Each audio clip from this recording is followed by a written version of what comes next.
Wait, what you talking about over there?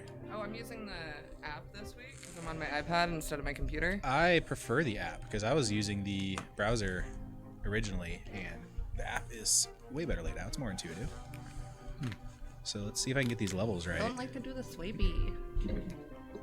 I know, we got new acoustics to worry about, so I got to figure all this out. Dials and knobs. Dials and knobs. Dials so yeah, and here we go. Yeah, things are different. Things are different, but the same. Things are different, but also the same and comforting. Same Woo-hoo. faces, new places. How's your guys' headphones sounding? I let me, might have to put mine on my head. Or you know, Whoa! don't even. Okay, I don't want to It's put my totally headphones fine. on. That was loud. That wasn't loud. That for wasn't me. That was none of those headphones, whatever that was. Where did that come out of? I don't know. Was it yours? No, it wasn't yours. Is there some like untapped audio source happening? I heard the bit sound. Oh, it was the bit sound. Oh, just you though? I heard it too. And I it was heard really it. loud out of the headphones. I Oh. didn't have them on though. Weird. I had it on my ears. Yeah, and I I wasn't- didn't hear it loud. That Somebody was bits. else. It was bits from You Vault-Tec. can replay it. Yeah, somebody else. Should Oh, I'm send us worried some more now. I bits. think I'm gonna try it. If I Here we become go. deaf, I'll, I'm sorry, James. Vault-Tec was just there waiting. Is Nope. everyone fine? I don't know where that came from. You're just a That a was not baby, my headphones. James. You're just incredibly auditorily sensitive Yeah, today. let me give you a little bit more. Just to... I don't know where it came from. There's bits coming out of the walls. It's all in your head. It's in the walls. Well, hello everyone. We're live. We're live Hello. from Batcave Games. Hello. Hi, friends.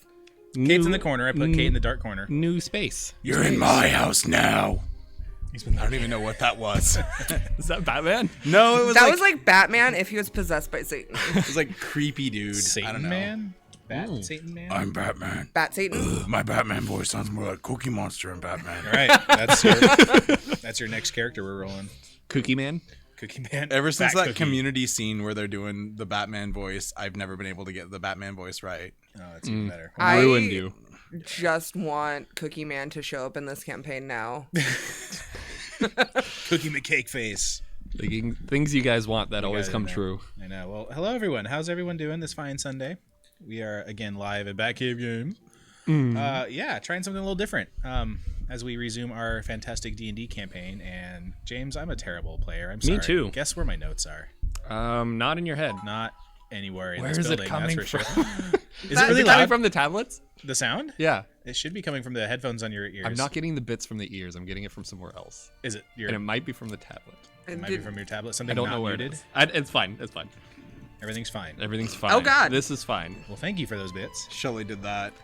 Thanks, Because- Shelley. She Thank you. wanted to, you know. You'll just have to freak James out this entire time Yeah. because I don't know how yours is different. I'm sorry. Everything is different right now, and I don't know how to handle I'm it. scared. I need an adult. I hope everything sounds fine on the end because again, everything's different. Everything's Yep. new. Yeah, I mean, like, I'm impressed that you. fun. This is why I was like, yeah, come in and take a look because I had no idea what you would do, and you consistently pull it off. Yeah, we're still in pandemic mode, so everything's a little weird. But yeah, the show basically fits in a box. So yeah, It's Twitch in a box. if you want a sweet streaming birthday party, hit me up. Show up to your birthday and Stream it. Make sure do a- everyone is properly distanced. do a weird podcast because that's all I can do. Pretend to be YouTube famous for a day. Isn't that what we do every Sunday? We dream and pretend. Yeah. Well, yeah, actually, that we do That's those two basically things. exa- Those yeah, are the that's two exactly things we it. do. That's exactly what we do. Wow, we are sad. All right. It's the one thing I have to look forward to when customers make me want to cry every week.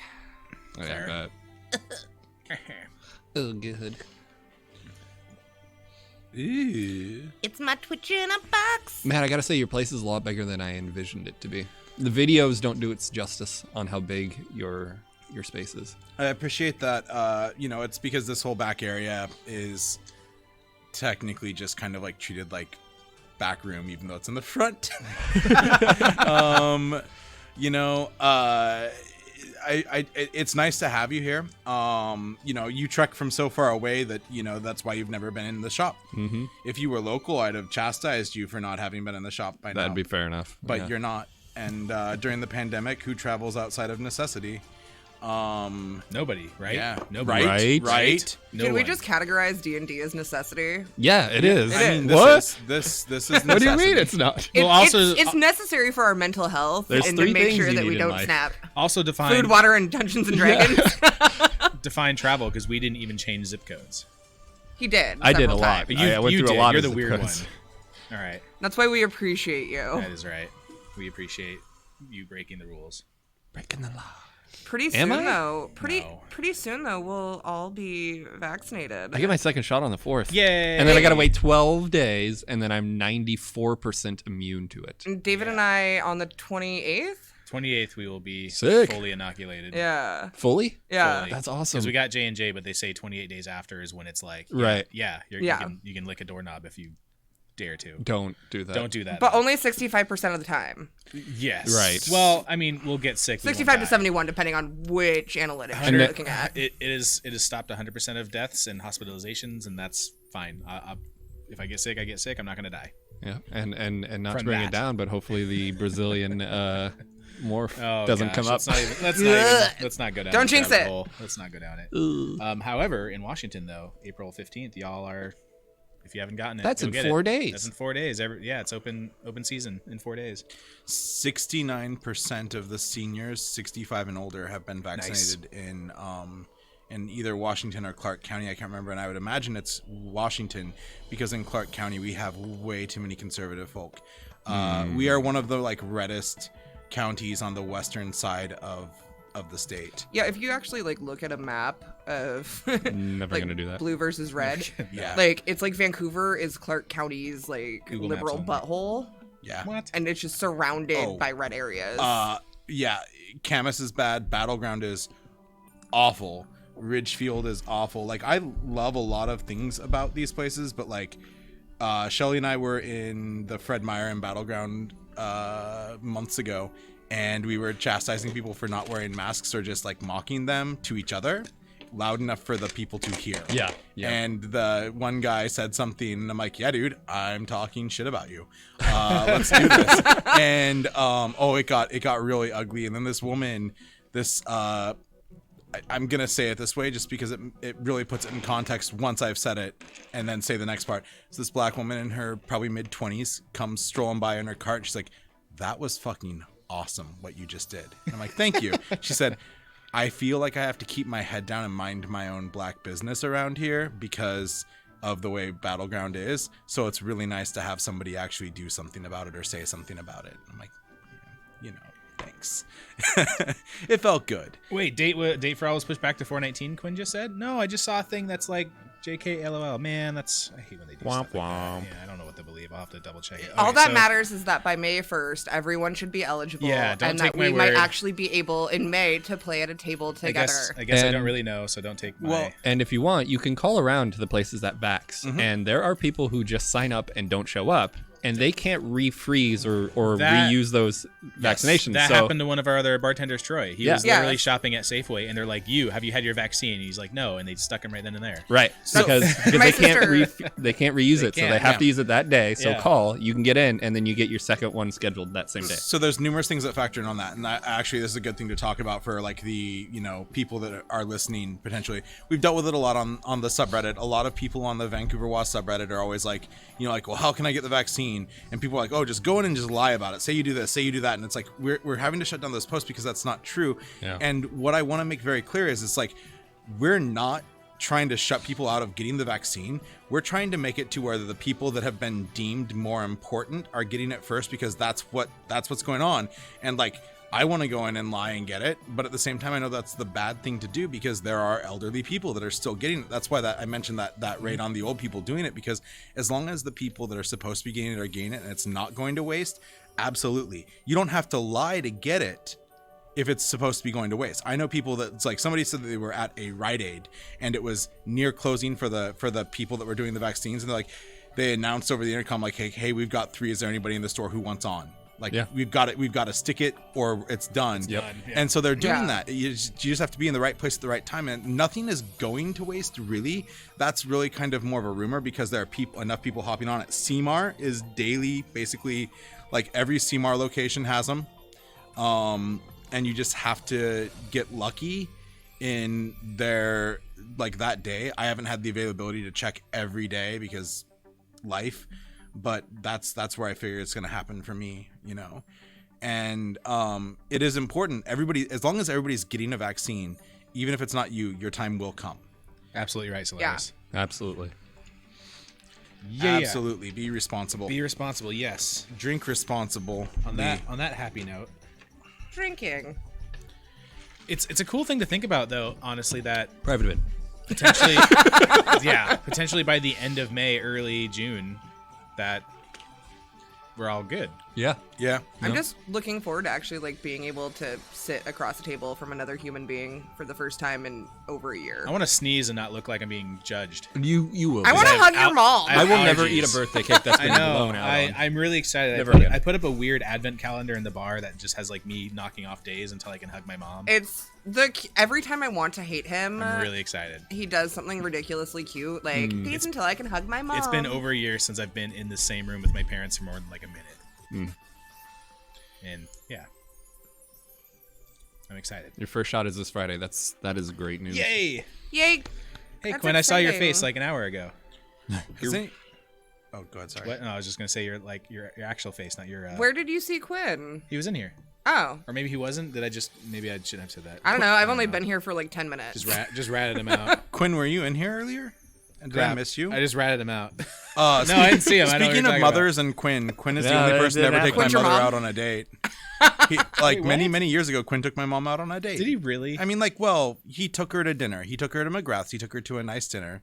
Roar Pig, you've had both your shots. Are you in the Vancouver area by Yeah, any that's chance? Rory. Oh, That's that is Rory. Rory? Yeah. Oh man, come Roar get Bear some. Pig is Rory. Come get some free Jello shots at the bar.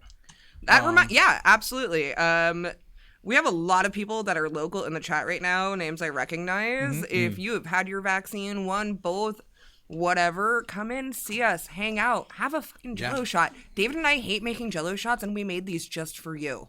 Has anybody memed the Eminem 8 Mile lose yourself to like Johnson & Johnson? Like you only get one shot. You only get one shot. Like that, like just going back and forth on that. Like, because he says like you only get one shot, one opportunity. Like, but to meme that with the J&J vaccine because it's the This is one like an shot. Eminem thing. You only need one shot with the Johnson & Johnson vaccine? Yeah. Yeah, it's just one. One and It's a single done. shot. It's good because David's a big baby, and I'm really glad that he doesn't have to go through it again. The second I'm so one is thankful worse. for that. Like I would have done it regardless, but I'm so thankful that's the one I got. Huh. Allegedly, the J&J one hits about as hard as the others, Can't but only confirm. on the first one. Because there's only the one. It doesn't ever hit at the second level strength. My whole hand, arm cramped up. I'm- It wasn't bad. Like I couldn't do. It's not that I couldn't do anything with it. It's just I never had a shot that made muscle tight. It was definitely when I was in medic school, I had to get It lasted all of, boosters 4 for hours. every vaccine Oh, I've wow. ever had in my life, Yeah. and this was by far the worst after effect of any vaccine I've ever had. I didn't get sick or anything like that. It or took, feel weird, but I it's was just a crampy fine arm. for the first 9 hours after I got it, and then it just hit me like a freaking Mack truck. And I was out for a day and a half after that. Like Steph was the opposite way. It took her a whole day before she started feeling it. I'm glad Mine was she's almost finally instant. vaccinated. Does that mean that? Well, on the 20th of May, she'll be completely done. But yeah. That's good. But that means that she can finally. She wants to start playing with us and hang out and Yay! stuff. I know. I'm really Hey, excited. Steph. to She start really opening wants this to. up. That second shot. I'm a unique case. So I'm not going to talk about. Oh, my I day remember one. that. I'm not going to talk about my day one. My day two, kind of similar to Caitlin. Like just all my joints ached. Like I can still move around. It didn't Yeah. stop me from doing anything. I was just sore. It lingered a lot longer than I thought Day it three. would with. Day I- three. I never felt better in my life on day three. See, Oh, okay. day three for me, my entire left side hurt. Day I three felt was the fine, the but best it I was felt in just a long sore. time. Day three was awesome, and luckily I still kind of feel that way. But day three was like, oh, it was the best. It was the best day ever. For me. So go get your shot. Go get your shot, and then come get your shot. Yeah, go get a shot. Come get a shot. Solaris said worst hangover. I I'm happened. sorry. Everyone's different. I'm sorry. I actually saw him the day after he got his 2 days after he got his second shot, and he still looked like shit. Bummer. Well, shoot. You know what? At least we're still here. We're still vertical. We're still here, We're and doing the thing. We're gonna play Dungeons and Dragons. That's what Maybe. we're here for. I forgot. Yeah. Or maybe we'll play Creatures and Caverns. I don't know. Ooh. Yeah. Dorngens and Durgans. Dragons and Dragons. It's the Market Pantry. Dragons only. Yeah. Dungeons and Dragons. Dragons only. Oh, God. Only dragons? Only dragons? Yeah, that's right. I've been there. I've been to that site. You've been the only dragon. I've been to My that D&D site. spin-off of OnlyFans / Only gosh. Cats, because that's my next project is Only Cats. Oh my gosh, is onlydragons.com available? So only I dragons. don't want to blast a virus across Matt's. I know. Humans network. and Don't, homes. don't do that. Only dragons would be the porn site. Dragons only would be the dating site. Yes, that's what. it. That's like We because have I to was get- thinking farmers only. We've And got 2 enterprises we need to start right now. Oh my god, why hasn't somebody like created like onlyfarms.com? There's farmers only. Well, right. So, but like there's OnlyFans, Right. and then and there's farmers only. So why not like onlyfarmers or onlyfarms.com where it's Fans only. Is Only Farmers just guys like Amish dudes out tilling fields and like harvesting corn and churning butter? yeah. That's all that's happening. Yeah. Churning all. butter. Churning Yeah. butter. Churning butter. I mean milkmaids. That's all I'm saying. Butter only. Hey, Hey, we got a Westside is, raid. rating. Right. Westside team. Wow. What's going on, everyone from Westside Hello. Team? Hello. We're more. Welcome to us chatting Yeah. about things that aren't Dungeons and Dragons. We No, promised- it's very Dungeons it's gonna and be Dragons. very Yeah. Dungeons and It's Dragons very soon. Dungeons and Dragons when you're no, talking it's about. only dragons. It's dragon. Yeah, I only mean- dragons. Dragons only. You get to see pictures Only of Tiamat's clans? tip. Oh no. All 5 of them. Yeah. Oh, Just old ladies geez. baking pies and saying that they're proud of you. Oh, that's wholesome. I'm pretty sure the Curse of Strahd is not an STD. Well, those. I don't know. It could be. I think it is. We can ask Blossom. Andrea. For those just joining us, we are live from Batcave Games here in Vancouver, Washington. We're gonna play some D&D here. It's gonna be rad. We're also Hello. talking about dragon porn sites. Potential. Potential. Potential. Alleged. Allegedly. Woolly mammoths. Joke's yeah. on you. It's literally just fan art, like poorly done fan art in MS Paint of dragons. One of the best That's my subreddits. There's already like a Rule 34 about it or something, I'm sure. There's a subreddit late. called Dragons Fucking Cars that I cannot Don't. recognize. Don't I'm really go glad I to it. hadn't actually gotten a drink when you Don't said that. do it. Oh no. You'd have laughed at Jesus. There goes our affiliation. that? Oh, sorry. It's beautiful. No, it's not. It is. No. There's not enough alcohol in this cup to rewind time. Oh man. Keep adjusting. It's working. There you go. You got it? You guys got any announcements? You Matt, see David? more of my face today. Anything with the store? Anything with the bar? I know I put you in the darkest corner. Announcements. Yeah, I guess we should do. You guys have stuff going on with the store. With the bar. You're reopened at a higher capacity now. Yep, we're phase 3. It's now. been bonkers batshit. It's been absolutely bonkers. Thank you everyone for being patient with us. We're still trying to figure a lot of stuff out. We're doing our best. Yeah, we're still understaffed and trying to figure out a lot of things while keeping obviously safety and all that first. That's huge. And So then we're adjusting. over here, we've got a new Magic set releasing in a couple weeks. The wonderful Strixhaven, which is basically very much the theme. The best way to relate the theme to almost everybody watching would be to say it's like Harry Potter, because there's schools, there's houses, and so on. But like that's a theme that goes deeper and much more beyond Harry Potter. Which, by the way, Harry Potter is just a bad telling of Star Wars. I'm gonna say that right now. Uh-oh. Same. Explain it. I'm interested. Okay, he's gonna make me do I don't. this. I don't see it. I don't Welcome see it. to our I really don't podcast, see it. ladies and So you're gentlemen. gonna have to give this to me. We'll have 5 minutes of D&D at the end, we promise. Actually, rather than explain it, I'm gonna let somebody who's more qualified than me explain it later, so we can get on the D&D thing. Okay. And I'm gonna leave that hot take to let everybody ponder. But I will not abandon that for you. Have a great time every time they come by. Nothing to apologize for. I think that's permission. Yeah. So yeah, it's been crazy over here. We're still waiting to figure out what's up with our doors and arguing with insurance and stuff like that. It's been it's Do you want been me to fun punch your post-breaking. insurance adjuster? Oh, I I, will. I'll I do do it. not like my insurance adjuster. I'm sorry. I got a really good one. I've been feeling Yeah. really punchy. He's pretty rad. I like my rep well enough. In fact, my agent, the assistant that I primarily interact with, went to school with Quinn Kennedy, despite the fact that she lives up in the San Juan Island area. Quinn Kennedy. And Ken she's Quinity? like, "Oh, I love I Quinn." know that guy. Quinity. Ken Yeah. Quinity. He's rad. Yeah, he's special.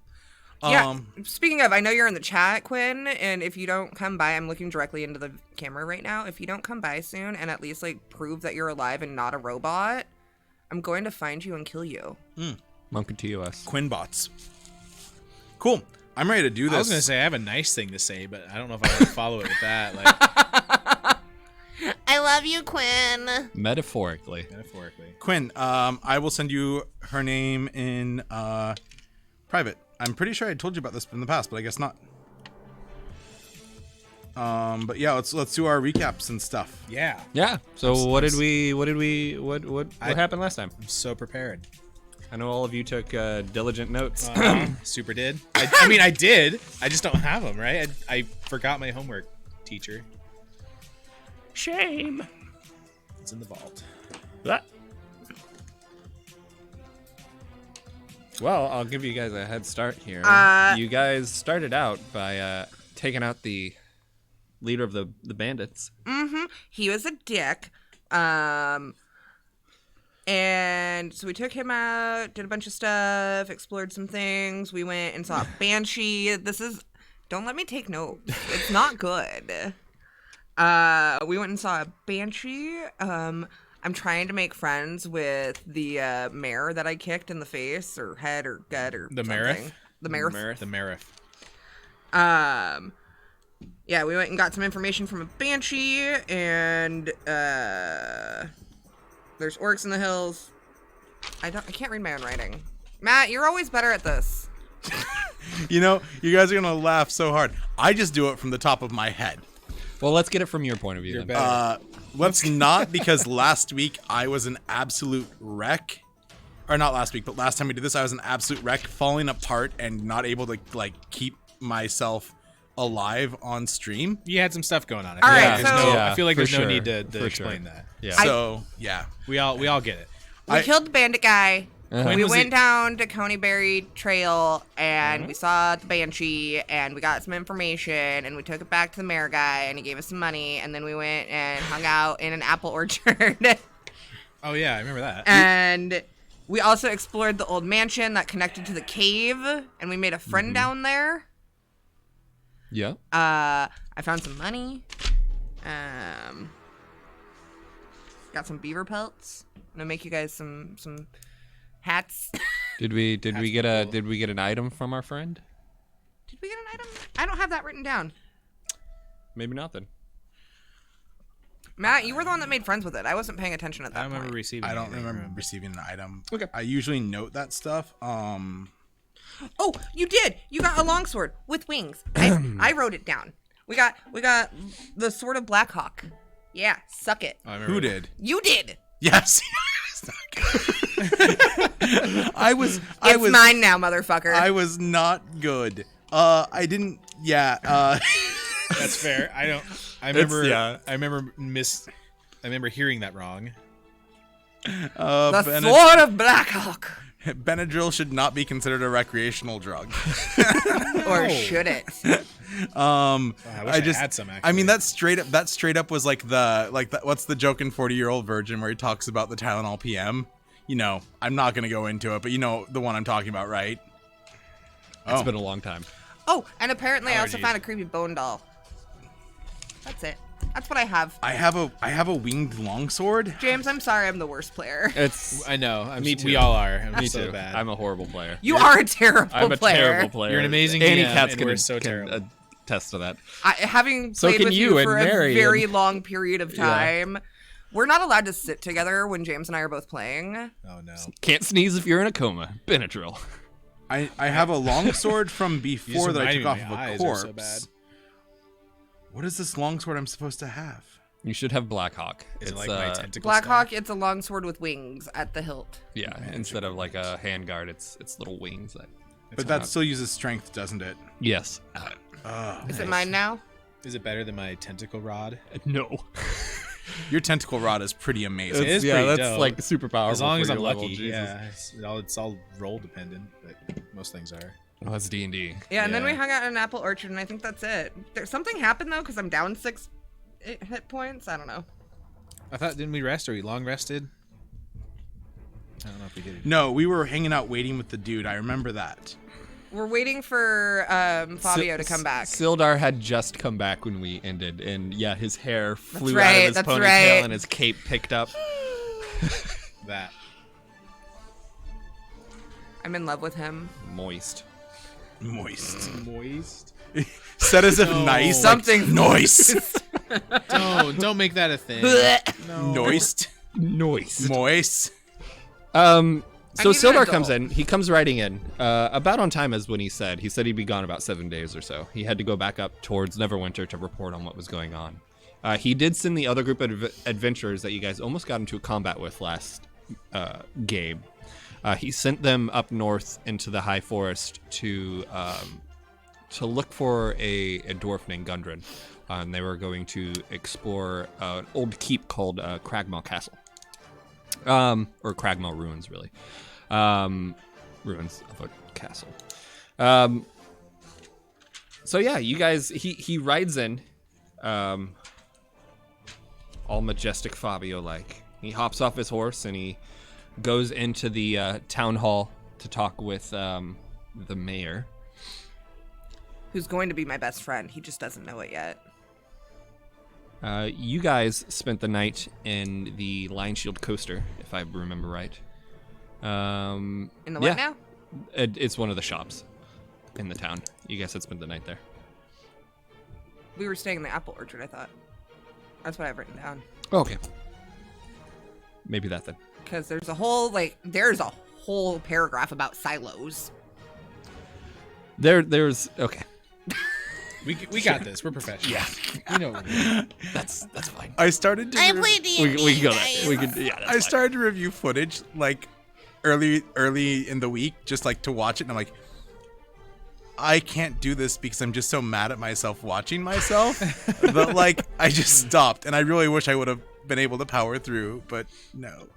So what do you guys want to do? It's morning time. Sildar's come in. He's inside of the Townmaster's hall. Townmaster is in there too. He's reporting on things that he needs from the Townmaster. You guys note that the villagers are probably going to be coming back within a few weeks to a month, so you guys don't need to worry about that. That's not something on your guys' plate that you need to necessarily take charge of. If you want to, you're more than welcome to do whatever you want.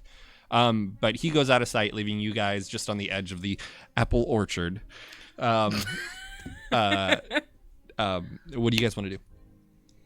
It's very, very much open sandbox. You guys can do anything you want. You can turn tail and run if you want. Like it's all whatever you guys want to do. I know. Don't look at me. I know your super in-game goal right now is to find Turvy, and you're still awaiting for the Mystic to come out and deliver you your magical pants. He still hasn't done that yet. Yeah, that's That's right. right. You got magical pants. The psychic But or we whatever. do have sentient roly-polies that have been released upon the world. Yes. And we don't know what's gonna happen with those, and I have high hopes. Like I imagine there's some dwarf fortress going on over there. I mean, out of character speak, my motivation is definitely to find the not the shortest route out of here, but the route that gets us out of here effectively and profitably. So, not the path of least resistance, but the path of most profitable least resistance, if that makes sense. I guess I'm lost by out of here. Well- Gain us back to the Underdark to deal with the Scions is I Back think my to there. motivation. So, We had talked about making our way to Neverwinter, but I think that we also had discussed teaming up with Sildar and figuring out what's going on with Black Spider and that whole situation as a means of funding our trip back to the Underdark. Yes, and that's just it. Is we can't just we don't want to make it difficult on us. So putting up a little forward work here could be good for us on making our trip more feasible. Yeah. And so that's what I mean. You know, like not taking the fastest route to get us there because I want us to be equipped and ready because we might have to fight scions of magical abilities that I don't even know how we would fight. Are well beyond our capabilities. Like that's level some 4-ness, yeah. serious Level 4. end game stuff there. We've been level 4 for a while, and I like that. I'm happy at level 4. I'm settling. He's making into us work for it. stability. The further you go on, the less levels come Yeah, exactly. as often. And I'm A-okay with that. I'm digging it. It's we're in a good spot character wise to do a lot of stuff, and let's help this this town out is kind of where I'm at right now. I don't see a reason not to. Okay. Proceed. Where So to? from the sounds of it, it seems like our best course of action, given what we want to do in our ultimate endgame, is then going to be, patiently waiting, toddling around, doing whatever we want to do in our own time as we wait for Sildar to finish up with the town maester and see if there's anything that he wants us to do in following up on the lead with the zombie pit that we found on the way back from the caves. Or from the Banshee, rather, or following up with the Banshee's lead, or going back and exploring that cave and finding our friend that we met there. But why? Because those are all leads that All James leads gave that- us as a DM. I know. Well,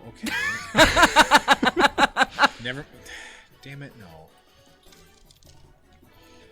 Also money, because we don't I- have much of that. And we can't live on apples forever. I'm all for like building What friends. about apple pie? Friends and building What a about tiny turtle army. stew? Because we started at the Underdark with a bunch of friends, so I feel like we need to gather a bunch of friends. And we do that by joining forces with Sildar. Okay, then do that. Okay. Let's go slap him on the butt and be like, hey, I want to pinch his rear. do that. It's nice and hard right now with them steel plates. Pink. All right, so yeah, like I said, you guys are right on the outskirts of the orchard. You just saw Sildar disappear into the town maester's hall. Let's chase him. Okay, you guys walk across the town square, the slightly muddied from the morning dew. You enter. Tolbin and Sildar are off in the far ends of the town maester hall, which, just as a quick refresh, is more like an old church, repurposed. The balcony or the stage, if you would, has been repurposed with like a table and a chair, and there's stairs on the side that you guys had gone up and chased Tolbin into his room. There is a kitchen of sorts on the opposite end, and there's a bunch of pews that lead up to the stage itself. You guys enter into a very dusty and darkened interior where light kind of shines through the stained glass windows on the sides of you.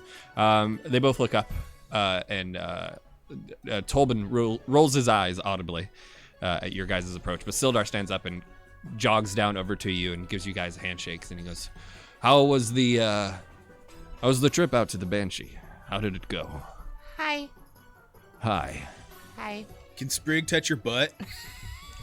Let her touch your Go ahead butt. and make a persuasion check. Yes. I just turn bright red. Hold on. Is that a 20? That is a nat 20 All right. on the pad, nonetheless. I just want to say first roll out of the day. He scratches at his beard, and he nods at you, and he goes, I'll do it for free, sweetie. And he kind of bends over and lifts a leg up for you. For science. And he's like, I'm not going to stand here all day, sweetheart. Yes. I just imagine like Gingerly, she reaches out and finally Gingerly. cups the whole thing, caressing it. Very quietly. Yeah. the look on Chadwick's face is like just like is I imagine the Freddy from Scooby Doo meme where it's like where they're all horrified and he's smiling, that one. Yeah. Like Yeah. you know, but then like and like the tentacles on his staff are just like They Straight up. Straight up. Sildar rights himself, forcibly moving her hand away from its buttocks and goes, all right, now that that's out of the way, how did things go? Staring at my hands. Quite well, my guy. Never washing them again. Never washing this hand again. It went well? Did you get the information you were looking for? We did. We relayed it to Tolbin. Oh, wonderful. I'll get that from him. And you look up and Tolbin's like walking up the stairs, kind of looking back behind him, like, hoping you guys aren't Where are you noticing. going? Ah, damn it. I was hoping you weren't going to notice. I'm going to go change. You can see he's in like his nightgown. Don't take too long. I miss you already. Fuck. Up and away. Gets a pen. Sildar goes, has the other adventuring group reported back? Have you guys seen them? Nope. Sure haven't. What happened to those guys?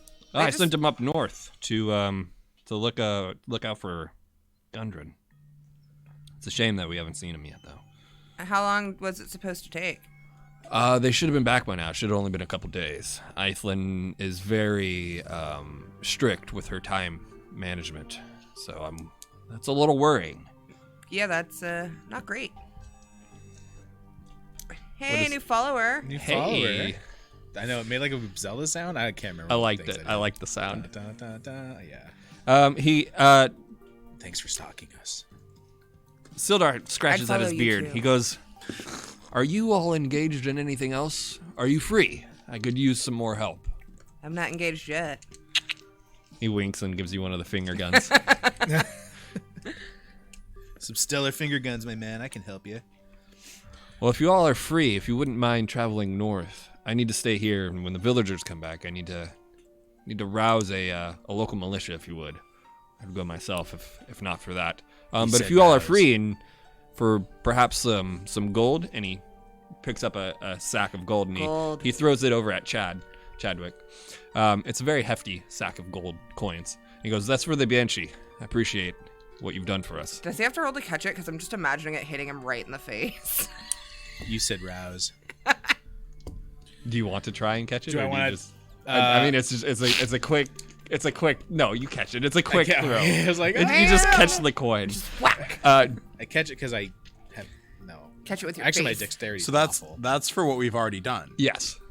He goes, "There's 500. God, There's what? there's 500 gold coins in there for you. What? I'd be willing to give each of you 500 more, if you could see what's going on up at Cragmaw Castle. If they're in danger, if you could set them right. Eithlin is a invaluable resource for the Lord's Alliance. It would be a shame for her and her crew to be lost to us." You said Cragmaw Castle? 1500. Uh, It's the can, you, Cragmaw Ruins. It's up in the Hive Woods, north of here, about 2 days travel. can you spell that for me? Crag, Cragmaw, M-A-W. Perfect. I did spell that right. I'm gonna walk. And then C-A-S-T-L-E. I got Thank you. you, I thank got you. I'm gonna walk over and reach into the sack and pull out a handful and stick it in my own stuff. Okay. Roll a D100 for me. For those wondering, since a D100 is like an expensive, crappy piece of plastic, we use a percentile and a D10. That's why you get that weird. I wish I had the knowledge is power soundboard that just goes da da da. Well, The more you know. Yeah. 8. 8. You managed to grab 8 gold coins out of the 500 in the bag. Does so, Bargy just have very small so hands? 492 are left I in that proceed sack. to also give 8 to Sprig and keep my 8. Okay. And then And- we'll whatever with the other coinage. I keep my 8. Here is your 8, Sprig. So there's 476 coins left in the bag. No, there's 8, and it's mine. Into the party funds. it Look, goes. I'm an idiot, but I'm not stupid. Sildar goes, if you guys need any provisions, feel free to take them from the shop from the Linesfield Coaster. He's not going to miss them. And hopefully I can see you guys back here in a few days. Let's With go check out the perhaps double the amount of you. She left with a party of 4 others, so. To the shop. What was her name again, James? Eithlin. A-I-T-H-L-I-N. I sent you a screenshot of what I found when I tried to Google what I could because it wasn't pulling up and beyond. Oh, Just okay. let me know. Yeah. When was that in the session? Was that at the very end? Like literally in the middle. In the yep. Literally Okay, in that the- was when I was at peak bad. I don't even. Wow. Peak bad. Aren't you always that peak bad? Hey. Oh. No, there's always been below 0, but there's definitely a full valley that you can hit, and I hit it. Bringing it back in, you guys make your way over towards the Barthen's Provisions, which is a provision shop. It doesn't sell arms or weapons. It doesn't sell armor. It doesn't sell adventuring gear as much as it sells rations, things that locals would want. So some farming equipment, that sort of stuff, blankets, sleeping bags. It's an apothecary pillows. or whatever they're called. That's a pharmacy. But if there's anything that you guys need, you basically. can quickly pick it up from here. Is there anything you guys think you need before you head off? So I have a standard Assuming bedroll. you're heading off. Is there any candy? Is there any candy? Yeah, there's some hard candies. Cool. Yeah, some Jolly Rancher flavored. Just gonna grab some snacks. Okay. Yeah, go ahead and put on a couple rations if you want. Cool. I've If got you guys need rations. Yeah. I've got 10 rations. I don't know how many more I want. That'll last you 10 days, so Yeah. yeah. How about anything better than a regular bedroll? There's tents and stuff you can purchase. So If you want a 2, 3, 4 person tent, you're more than welcome to grab one. And when you say purchase, you mean we are. Taking You can the take stuff. them if you want. Yeah, Yeah. I'm taking a tent. Okay. Time for me to learn how to pitch a proper tent. There's a 2-person, a 3-person, and a 4-person tent. Which one do you want to take? I'm taking a 2-person tent. Okay, so go ahead and just add tent and D&D Beyond, and it should be just the 2-person. regular weight. Yeah. Yep. Chadwick or Sprig, do either of you guys feel like you need anything? I feel like we didn't stay here, but we have been here before, and I grabbed because I have a healer's kit. Yeah, you would have taken that from here. So I think I am good with my snacks and my healer's kit, and I'm picking up some tea. Bargie's got a tent now. Okay. I think that I got a shell, so I'm solid, natural. I think we're groovy. Vault-Tech's got a funny in chat. Quinn had one too, but Touch the hiney. All right. So if you guys are prepared to leave, do you Yeah, want to leave Vault-Tech. today or tomorrow, or when do you guys want to It's start still heading up? It's very pretty early. early. Very, very early in the morning. we I mean, should head up. We might as well. Head up today? It's not Yeah. bad. Okay. It'll take you about a couple days to get up there, and then whatever you need to do, and then a couple days to get back down. Fortunately, using the magic of movies, we can progress through that with a montage. There's one already in the oven.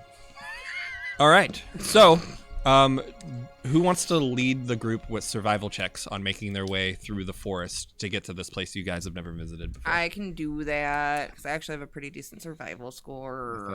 I do. Okay, starting I out grew up in the woods. starting out in the early morning, go ahead and roll a survival check. Let's see if it takes us longer, shorter, or about the amount of time that we would imagine. 19. 19? It takes us about the same time we would imagine it would. So the first day goes by. You don't see anybody on the road before you then cross over into the forest itself.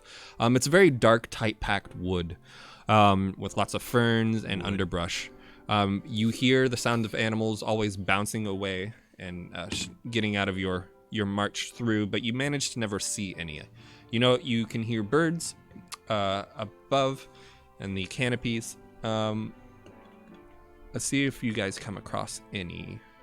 Are you guys stealthing through, or are you just marching through with purpose? If you stealth through, it will take you double the amount of time. But if you're marching through, you're not exactly quiet, but you're going to get there on time. I think as of right now, we're confident and cocky. I was gonna say let's just Yeah. hoof it. Yeah. Like, it? let's Okay. not pretend that let's not try and pretend that we aren't just stepping out. Like, it We're doesn't not matter. great at our jobs. Okay, let me roll and see if we get a random encounter here. No. So the first day goes by without running into type of dangerous animals. Or any type of goblins or bandit packs. However, the first night comes to you guys, and it is you can tell that it's a full moon with a cloudless sky, or with a cloudless sky up above. You can see the stars poking through the various open spots in the canopies. Do you all just want to rest at the same time? Do you guys want to keep watch throughout the night? I'll take first watch. Okay. I don't trust our luck. Okay. Who wants to take second and then third watch? Then, if we're going to be taking watches, Yeah, I'll do 2. and then Bargy 3. I guess I'll do third. Okay, Sprig, as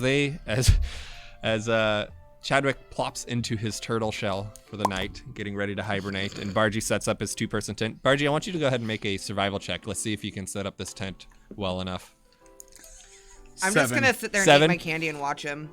You watch him set this up, and when he gets inside the tent, all high and proud of himself, it falls in on him a couple times before he manages to shoddily stick it up between 2 trees. You need some help there, bud?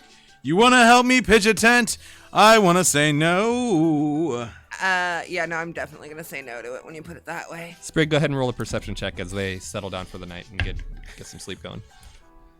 Perception. Yeah. 21. 21. All right. Ooh.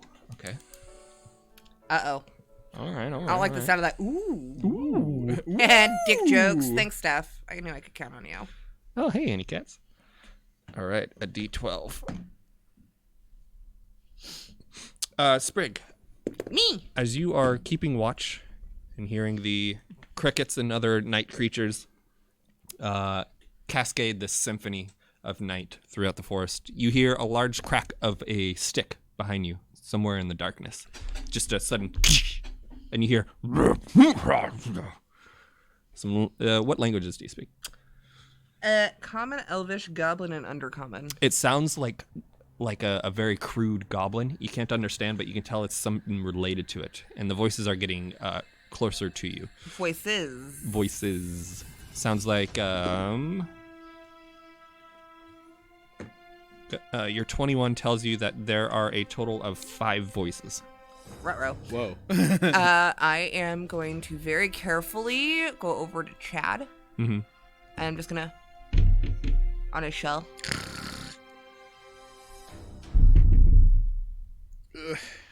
My office hours. I pop my head into the shell. Chad. No. Wake up. No. Chad. Every time you wake me up, it's bad.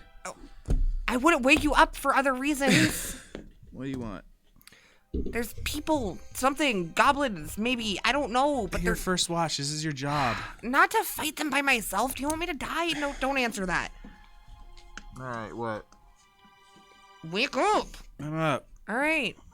Do you want to go? Come with me. I'm gonna go see if I can find the source of these voices. Sure. Carefully. It's easy enough. They are about 30 feet away from your campsite, and as you guys round a tree, you come face to face with 5 orcs who stop suddenly. Motherfucker. They each have great axes on their backs, and they stop. And they point at the two of you. Hi. One of them kind of shoves his way towards the front, and he goes, "Who are you? What are you doing in our forest?" I'm Sprig. We're just passing through. For what reason? We've been sent to look for some people that got lost, maybe. You see one of the orcs unsheaths his axe from behind and starts to walk forward as he slaps him on the chest, and and you see the guy kind of sink back and walk back behind the other group. Who are you looking for exactly? We ran into some who look like you not too long ago. Like me? With the pointy ears? Yes, Was it a lady? it was. Did she have some friends? Like 4 of them, maybe? There was a dragonborn, We really 2 should have figured out humans, who else was with and a them. halfling. That That sounds sounds like familiar. That sounds like the people that we're looking for. Did something happen with them? No, they paid us like they should have and went north, and he points past your camp, more north from where you were going. I'm happy to pay. We're just sleeping for the night, and then we'll be on our way. We promise we're not here to make any trouble. We only have 8 gold. We got robbed in the Underdark. It's been a real rough week. And the orc turns around and goes, 8 will do. And I fish 8 gold out, and there's a silver in there too. Perfect. He picks it up, and he sheepishly takes the silver coin. I like you. What is your name? Mine? Yes. Sprig. Sprig. And that's Chad. I'm Chonchuk Chonchuk? of the Cragmaw clan. C-H-O-N-C-H-U-C-K? Careful of the goblins that roam these parts. C-K? Careful of the goblins that roam these parts. What's wrong with the goblins that roam these parts? They'll skin you and goblins. eat you, and they'll put you in a stew. They can't skin me. Not You'd be you. surprised what a goblin can do. Stay safe, friends. Do you want... Oh, before you go, and I give them some candy. What is this? It's good. It's food. Make a persuasion check. You just give him one of the big mushrooms. No, I gave him one of the candies. Oh, the candies. Yeah. Here you just... 8. 8. I'm good. Gives you- it back to you. Oh, okay. Come on, boys. We got more scouting to do. And the orc. Be careful. If you need anything, you know where to find us. Are you heading towards the castle as well? Yes. He stops and he turns back and he comes back and he goes, "We tried to warn your friends, but the goblins live up there. They have taken over the old ruins." Okay. Cool. That's probably what happened to them, so hopefully they're not in a bad way. He doesn't respond before he just kind of nods to his boys, and they walk off into the forest. They don't get too far before you lose sight of them in the thick underbrush. Bye. Okay. Your watch comes to an end. Should we wake up the musical one and tell him, or should we finish our? No, I think we're good. Let him get his rest in. You finish your rest. I just wanted to make sure Well, I you had... woke me up, so you have to take 2 hours of my watch. It's only fair. I had you for 15 minutes. I do an extra 15 minutes. I round up the 2 hours. I do an extra 15 minutes of his watch. All right, so I'll start mine. So then the hour and 45 minutes, is there going to be nobody watching? No, he's gonna watch. I'm just gonna wake I'll him up. watch. I'm gonna let him Okay. get back to sleep, and then I'm gonna wake him up. Okay. Chadwick, you wake up. Go ahead and roll a perception check as you look around on your watch. Ooh, 18 plus 2, that'll be a dirty 20. 30-20. Looking around, your watch comes and goes quite quickly between you, like half nodding off and slapping yourself awake and whatnot. Sounds right. Before then, you need to wake Bargy up for his watch. I walk over and belch loudly near him. Thank you. Right outside your tent, Bargy. Burp, Charlie, burp! Yes. Yeah, you're up. You need to come sleep in the tent. Also, guess what I had for breakfast 3 days ago. Eggs. Apples. I belch All we've again. eaten is I belch apples. again and then just thunk her into my shell. There's room for 2, but you're the size of 3. Too late. I'm in my shell. I'm ignoring him. You see a little sleepy snot bubble rise and fall from the head of his shell. Bargy, how hard of a watch do you want to do? How like, are you really keeping watch, or are you kind of just like Hard doing your own watch. thing? I'm gonna sit and I'm gonna read my book. You're gonna sit and just read your book? Okay. Yeah. What's your passive perception? You know me too well. You know. Well, I know your character, so I want to ask. Yeah, no, I mean it's very. It's 14. 14. Yeah, no, that's high enough to notice what sounds like a very heavy-footed, four-legged creature is sniffing around your campsite, off into the darkness, deep in the underbrush. But it's close enough that it startles you out of your studies. I'm gonna go kind of sit in between the two of them and go back to studying. Okay. Excuse me. Normalize I'm a gas. lady. Normalize farts. Normalize burps.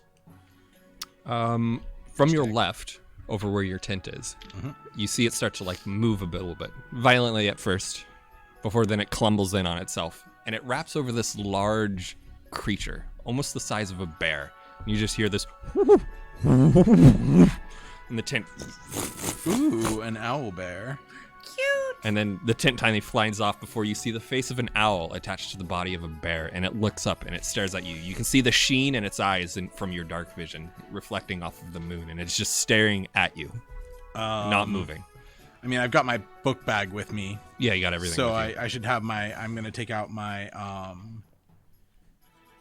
Let me see what instruments I still have, because I feel like I gave one to Chadwick. Did you give one to me? I was going to. I guess I didn't. I don't remember. I'm gonna pull out my lute, Mm-hmm. and I'm going to attempt. No, my pan flute. Sorry, my pan flute. And I'm going to attempt to make some noises that it would feel comfortable with. So you're trying to soothe it and calm it down? Are you trying to sing an owlbear the song of its people? You're asleep right now. I mean, you're about to wake up to some pan flute. Go ahead and make a performance check. Okay. And then I'm going to have you roll an animal handling check after that. Animal handling? No. I mean, this is great right here. What's he gonna do to me? 17 plus.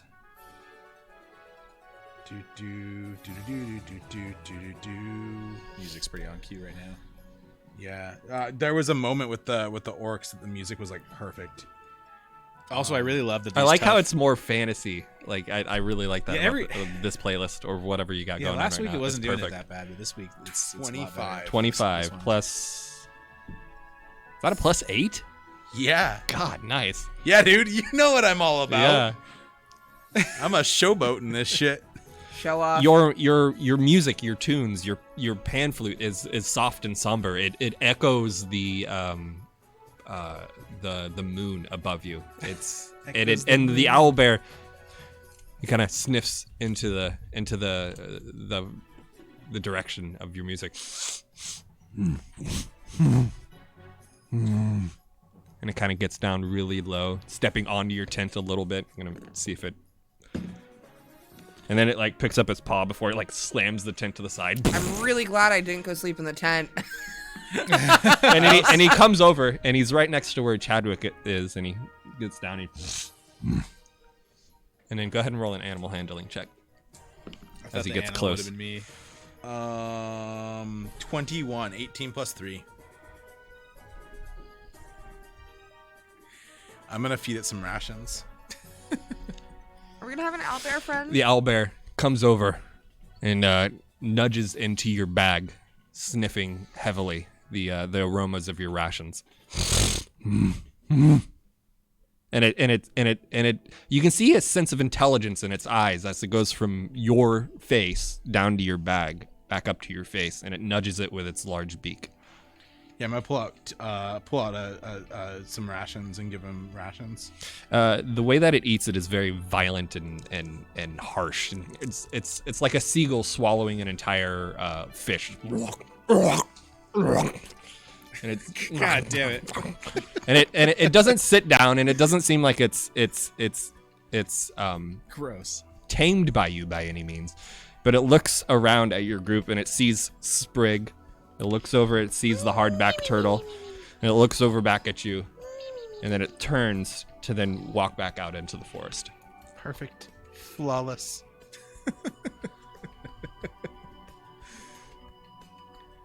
That's what this is all about. I'm gonna be real upset when I wake up and realize I missed the owlbear. There's a Pornhub category for that. Kitty cats, yeah. You would know that there is, wouldn't you? It's Rule 34. I'm not surprised. If it exists, there's porn of it. I mean, it's 2021. What isn't there porn of now? The sun hasn't quite peaked up, but your friends start to stir as Chadwick and Sprig start to rise. It's maybe 4 or 5 in the morning. What do you guys want to do? We've all had a long rest. Not that it matters now, right? Mm-hmm. Yeah, you could check mark long rest. I'm going to just in case I'm I'm going to just missing for anything. funsies. How do I do that in here? Boop. What are all these messages for? Oh, nice. That's way better on this app. How do I? No. Fuck off.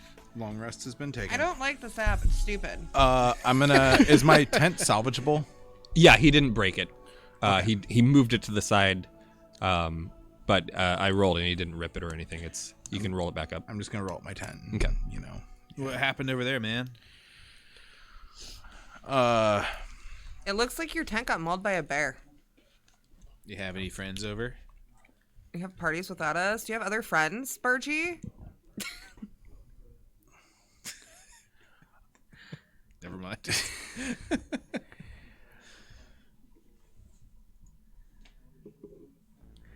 I forget we're like still open. For a few more minutes. Well, technically we're closed, but Nate's I think still wrapping up with some customers. Yeah. That's why I was. I feel bad for every person that has walked in here and overheard this with no context. Nothing. I mean I've got my back to it. That's the worst. Yeah. Okay. Repeat your last prompt, please, so I can. What do you guys want to do? No, not you. I mean, what they said Oh. to me, what happened here, and It looks like your tent got mauled by a bear. And then he asked if you had friends over and asked if you had friends that were other than us. sorry, my studying got away with me, and I got way too excited. All right. All right, party. I didn't realize that. Go ahead and roll a deception check. Yeah.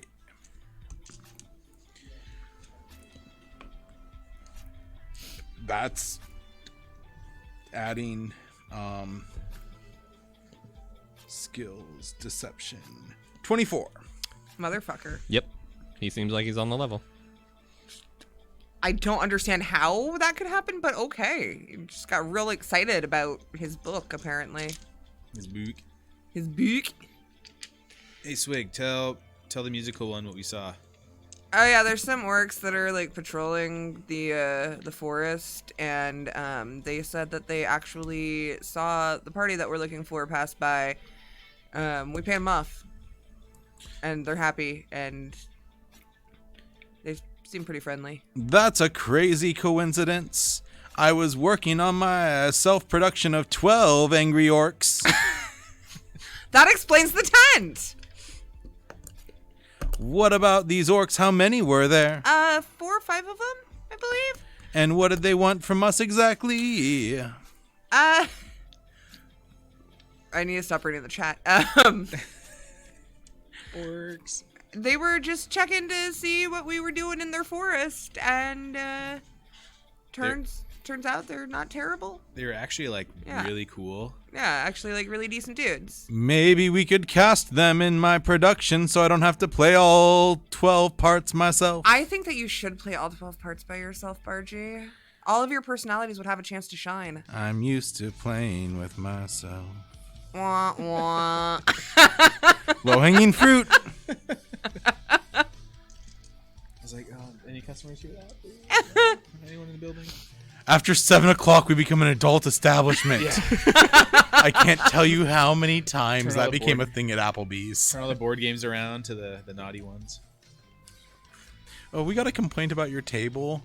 Oh, yeah? Do we have to be quiet? No, I told them after 9 o'clock, we're an adult establishment, and if you want to yell as loud as you want, then Applebee's, you're allowed to. Thank you, Sherry. I can't tell you how many times that happened. All right, guys, what do you want to do? I guess, do we just want to eat breakfast and then proceed on our way? Breakfast. I pull out more apples, because that's all we have. All right, go ahead and each one of you just mark off a ration from your bags.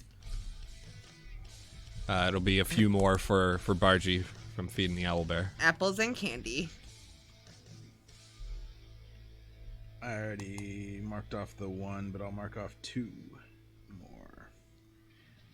I'm going to look at those rations as I do and think about my lie long and hard. Mm-hmm. And then I'm going to move on with myself. Okay. Someone tried to turn the bar into an all-ages establishment on Friday night. There was a person that came in with their child. That was yesterday, wasn't it? No, that was Friday. Friday? Yeah. To go order, and he just like brought his toddler in, and it was real weird. Somehow I think I consumed literally all of my rations. That's weird. Good job, proud of you. Thanks. So yeah, we're gonna eat apples and candy for breakfast, and then proceed toward the ruins. Apples and candy, apples and candy. Who wants to lead the group north? Candy. Do you guys want me to take point again? Do you want to take point? I could. Can I have a piggyback ride? My I could legs walk hurt. backwards. Yeah, that's fine. Yeah. Survival check, please. Survival check. You know, I just literally looked at it and immediately forgot when you said that.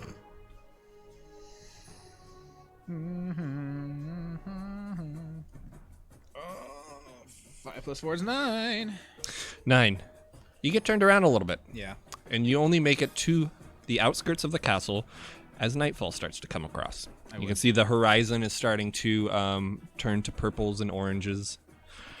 And as you get to the outskirts of the forest, you notice, or you get to the center of the forest, really, it opens up into a large meadow with a ruined keep in the center of it. There's about 80 feet between the edge of the forest that you are currently on and the castle and the keep itself, with shortcut grass, or short-grown grass, rather, between you and it. You can see the castle on this side consists of 2 large towers on the side, and on the left side in the front of it, you can see a couple of double set stairs that goes up and around towards what would probably be a door if you could see it. The whole keep itself looks like the ceilings are probably about 15 feet tall from the ground. The doors themselves, from what you can see with the shutters and around, look to be made of wood reinforced with iron bars. I want you guys to each make perception checks. That's geese. You geese. You gooses. You geese. Perception. Mm-hmm. Dirty 20. Dirty 20. 12. 12. 11. As you look across, you don't see any lights coming out of any of the arrow holes in the walls or any of the windows. Excuse me. That's seltzer water coming back up. Or any of the ruined walls around this keep itself. What do you guys want to do? I want to make a joke about how we have pylons out front of the bar. I'm replying to a comment here, and I keep chain behind the bar specifically for if someone does bring a child and they want to enjoy the bar but leave their child outside, then we can just chain it to the pylon, Like a tether. Sure. That's I mean, awesome. Think of it just kind of like a child bike lock. I'm a fan of that. I think that a child would not necessarily have a problem with that. Yeah. I've you know. always said that we can always just close the gate in the back and like let the kids run around on the patio. No, just chain them to the front. It's fine. You could take that back area and make a sick ball pit. out of children. Oh God. No, I mean like. Anyway. Anyway, sorry. James has to keep. We're perceptive. James has to keep like pulling us back in. What are we doing? Focus. What are you guys doing? Well, you had us do a perception check. What did we perceive? That there are no There are lights. no lights. That's right. Okay. Coming That's through the- David distracted me. I'm There sorry. are 4 lights. I have the attention span of a gnat. You know that.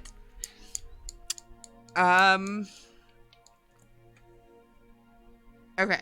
So, Should we do a big old hello? well, do we want to announce ourselves and our presence here? Because as we know from talking to the orcs, there are goblins in these here hills. I don't think you guys told me that part. Oh, fuck. The goblin part? Uh-oh. I don't know that there's goblins. There's goblins. Do you say this as I'm about to like open my mouth I'm wide? having this conversation with Chad / you, and this is when I realized the oversight. As they're having a conversation, I do a big old like deep belly hello. Okay. Hello. All right. I love it. You can use children as armor in D&D if you raid a village. One of our groups did that, and it What? didn't turn out so well for Yeah, the kids. They're squishy. It's good to know for the future. We've used halflings as weapons. Let's see if I woke up from Yeah. everything or not, or nothing. Never forget. Hey, There is no response, No Chad. response. Shout out to my employee who just wrapped up a shift all on his own today. Yeah. Nice, Enjoy dude. that pizza. Good job. Oh, you got him pizza too? I got him a pizza. That was Which very I nice of immediately you. felt bad that like we didn't have a worm or anything, so sorry about that. Sorry, He it's like can't cold. hear you. Oh, sorry. That's right. I said thank you. Hey man, have a good night. Good job today. We get so used to being in like our own little sound bubble. There's no response from anywhere around the keep. Do we want to start poking around now that we've announced our presence to whatever may be lurking and we don't have a hope of backing off and taking the night before we go and explore? Or yeah, sure. I say very pointedly, Just go- looking at Chad. I say we just trek forward.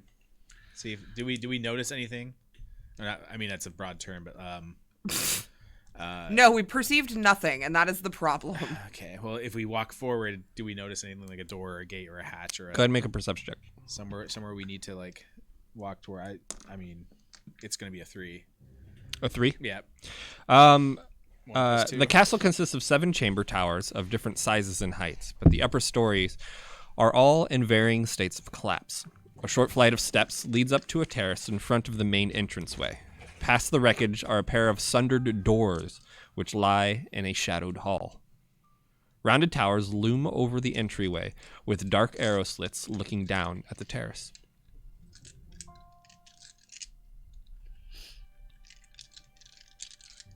I do another big belly hello. There is yet again no answer. I'm gonna chime in There's with, nothing in here. He said hello. I hate my life. I don't think there's anyone in here. There's no response. I'm gonna light a torch Okay. so we can more easily see things in this dark area. Dark vision helps. I don't have that. I'm a blind turtle. I'm helping Chad. She lights up a torch. Chink, chink. I really think we need to get him dark vision. And it lights up the area around you I guys. have you guys. I'll order it on D&D Bay. Wow. All right. Okay, so Joke of 2021. Everyone, we're done here. we can basically like yeah, right? Like We're D&D done. Bay, like you can put your magic items up for auction for other campaigns to Yeah. buy, like Oh, I'm super selling my rod staff. all across the multiverse, all of the iterations. I think Yeah. Diablo 3 Diablo tried this 3 and it turned actually- out really bad. It turned out bad when they started using real money. Yeah. I'm gonna play with the lights really fast behind us. So Okay. just Sure. keep an eye. But Sure. I'm gonna listen to what y'all are saying, and I'll yell if I have to.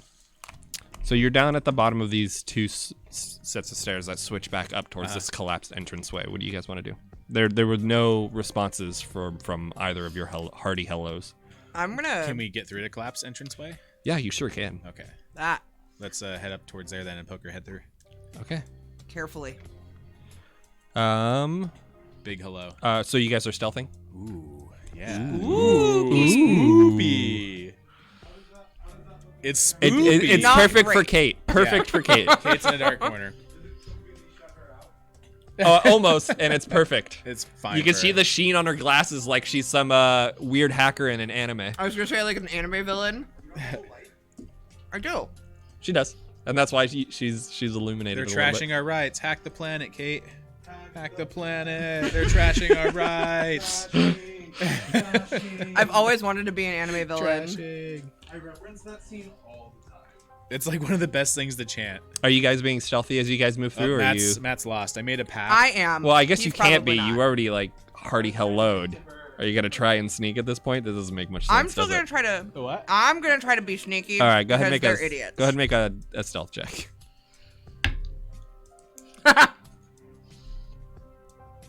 3. Oh, he's gonna move a light. You guys see that the doors stand close. Doors stand close to the Light. It burns. doors stand close to the north and Well, I'm south, blind, but otherwise, yeah, it's fine. Thanks. She hates it. with a crumbling mound of rubble partially obscuring the southern hall. To the east, a broad corridor ends in 2 more doors leading south and east. The corridor is cluttered with dust, There's rubble, even and more in my fallen face plaster now. from a partially collapsed ceiling overhead. Better. Partially collapsed ceiling. That was the last thing that I said, yes. I do another big stupid hello and then say we should go south. Okay. You guys are surrounded. From the entranceway that you came, 8 goblins fan out. From the north, 6. Dun, dun, dun. From Oh. the east, another 9. Amongst the 9 is a tall, red-skinned hobgoblin. Maybe us killing is a bad idea. No all of the shit. goblins hold knocked arrows drawn back, ready to fire. Oh no. The hobgoblin smiles across his face. Hey man. They said there was going to be more. Hey, what's your name, little buddy? Surprised. Very surprised. Your name's Surprised? My note. Right there. Oop, nope.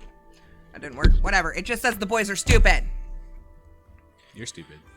Go ahead and Not throw wrong. down your arms. I just put my arms by my side. Weapons. What do you mean more? We're here to perform for you. Do turtles have arms? Let's see. Are We they- have a You have loudmouth. arms. We have a loudmouth half-elf, a turtle man, Turtle. Hi. and a dark-skinned elf. Yeah, that's what they said they'd be coming. So no, you're not here to perform for us. You're probably said here we're coming? wondering where that blonde elf and her friends went off to. Who said we're Here, coming? I'll give you a hint. And he throws a red scale in your direction. Uh-oh. It hits the ground with a solid thump, lands right at your guys' feet. And carefully bend His down and tail pick it was up. quite delicious, but the rest of him, little stringy. You're a dick. And you're a fool. I never claimed to be anything but. So, we can play this the fun way or the fun way. I cast Chill Touch. Go ahead and roll initiative. You guys are... Okay. Oh no. Why? There's like 40 of them.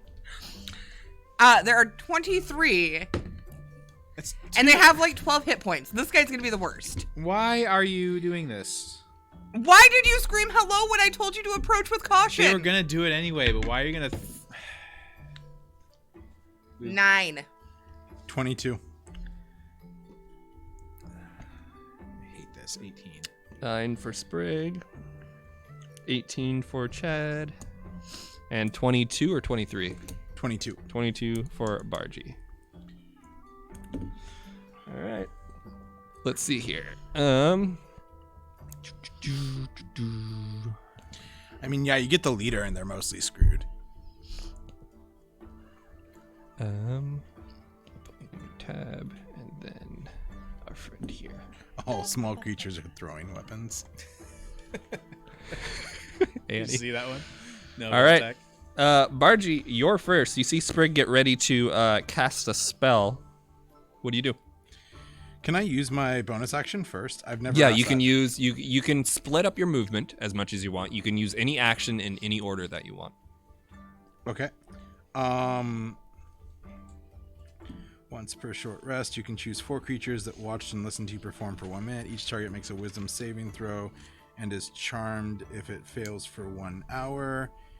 Or it takes any damage. Yep, that's something that I'm probably going to do, but not yet. We're gonna Mantle of Inspiration. Okay.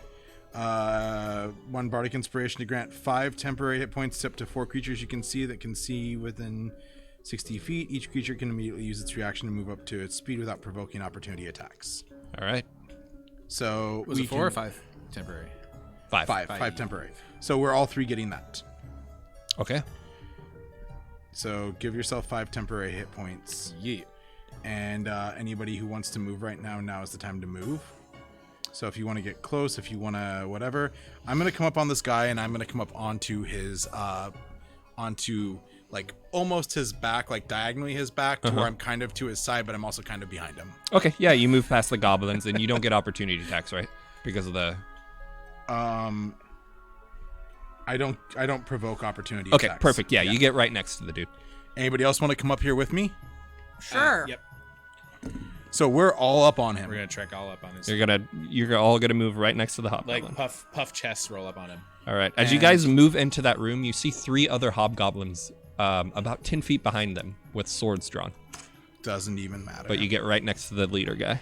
Okay, and then I'm gonna take my sword and I'm going right into his back if I can. All right. Yeah, you have advantage because you guys are flanking with all 3 Yeah, of you. we are flanking. So go ahead and roll an attack. I need to know about that sword. The sword gives you a +1 to your attack and a +1 to your damage. Okay. But it does use your strength modifier, not your dex modifier. And my dex modifier I think is better with the rapier because it gives me +2 d8 +2. So yeah, okay. So I'm gonna stick with that. I'm gonna go in with the rapier then. All right. And 17 + 4 is 21. 21 hits. D8 +2 is 3 damage. All right. 3 damage on the hobgoblin there. Your rapier right into the side. It gets underneath his chain mail and stabs into his abdomen. Anything else, Bargy?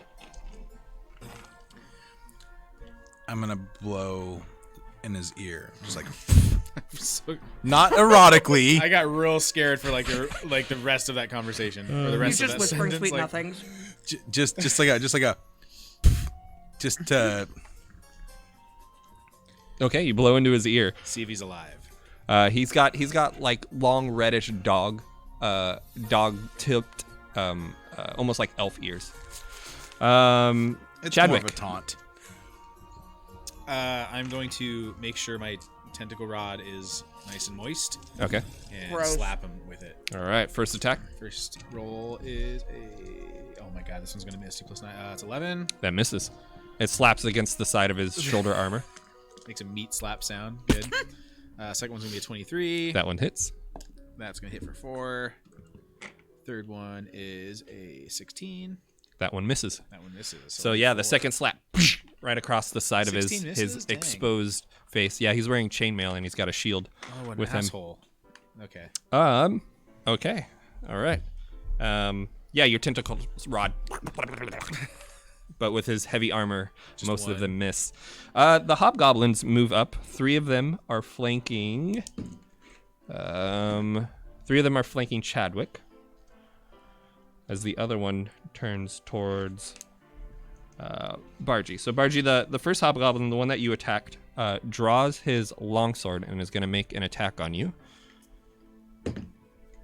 That's going to be a total of 20 to hit. Yeah, it hits. All right, so that's going to be... Okay. 4, 5, 6, 7, 10 points of slashing damage from his longsword. Yep. Chadwick, the other ones have advantage on you, and there's 3 of them. So the first one's going to Bring it, little man. get you for 21. Does What? that hit? Does 21 hit? Yeah, 21 absolutely hits. Okay. 6, 11, 16, 17 points of slashing damage. Ow, what? The next one comes up I'm and gonna slashes die. at you as well. He has advantage. I'm going to super die. It's going to be 17 to hit. 17 is my armor class. All right, he hits. So that's going to be 10, 11, 12 points of slashing damage. Super dead. You're unconscious. Yep. You fall down unconscious. The third one moves over towards Sprig, flanking her. These guys suck. Sprig, that's going to be a 15 to hit. Misses. Misses. Slaps against your... You have a shield? Mm-hmm. Slaps against your shield. You feel it push you into the other hobgoblin. The goblins right next to you guys are going... Well, not next to you guys, but close to you guys are all going to release. There's going to be 4 of them on Bargy and 5 of them on Sprig. So Bargy, we have a dirty 20 to hit. Yeah. This music is so fitting. That's going to be 4 points of piercing damage. Yep. This was a terrible idea. Thank you for the biddies. Yeah. Whose idea was this? That's going to be a dirty 10 to hit. Sprig casted chill of Next one freezing is going to... something. Nope, that'll miss. And then You the shouted last and alerted them one to our presence. here is going to be a 23 to hit. We weren't going to get out of here without combat. Okay, that's going to be a total of 8 points of piercing damage from the arrow. 2 of them sink right into the pieces between your armor. And then 5 of them are against Sprig. That's going to be a miss on that one. This one's going to be a dirty 20. Yep. That's going to be 8 points of piercing. Gross. The third one is going to be a 17 to hit. Hits. That's going to be 8 points of damage. Hang on 1 sec. Okay. The next one is going to be a 22 to hit. Hits. And that's going to be 4 points of piercing damage. Cool. All right. And the 5 goblins from the entranceway move down. 2 of them is going to be on Sprig. 3 is going to be on Bargy. First one's going to miss Bargy. Second one is going to be a 22 to hit Bargy. Yep. That's going to be 4 points of piercing. I'm still alive. Still alive. The third one on Bargy here is going to miss. First one on Sprig is a natural 1. His bow string snaps. He pulls Sucker. out his scimitar. And the next one is going to be a 15 to hit. Misses. Misses. All right. And you hear the other 7 move down, but not far enough to where they are able to fire at you. Sprig. Oh, There are 14 goblins that you can see. one badly, very badly hurt hobgoblin between you and Bargy, and 3 more that are bold around you guys Cool. in a half moon shape. One sec. Sorry.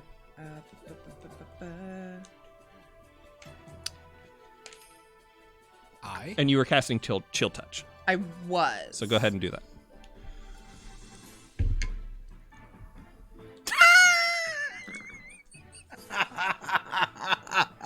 I have to see the roll.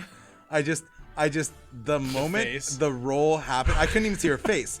I just know that the roll did not go well, just off of like the roll and the lack of sound for just that fraction of a second was all it took. Like, Promise not to throw any dice. What did you get? It was a 1. Yeah, that's you drop or you go to cast your spell, but he just slaps your hand right out of the way. Clearly that went well. Yep. I would like to bonus action cast Spiritual Weapon. Okay. The old ghost of old Charlie appears right next to this hobgoblin. Yeah. Okay. All right. And a summoned creature gets to go on its turn, or when it's summoned, I mean. 14? No, 15. no. 15 to hit the hobgoblin. Yeah. That is not enough to get through his chain mail. Son of a butt. Goes up and bites, but the ethereal, slobbering fangs of old Charlie don't pierce. Cool. Sprig, glad anything I else? wasted those spells. No. Bargy, you're pretty far hurt. Bleeding We are. out from the arrow wounds. What do you want to do? Cry, uncle. If I mantle again, it's not going to do anything for our turtle friend. No, they need to be conscious for that to work.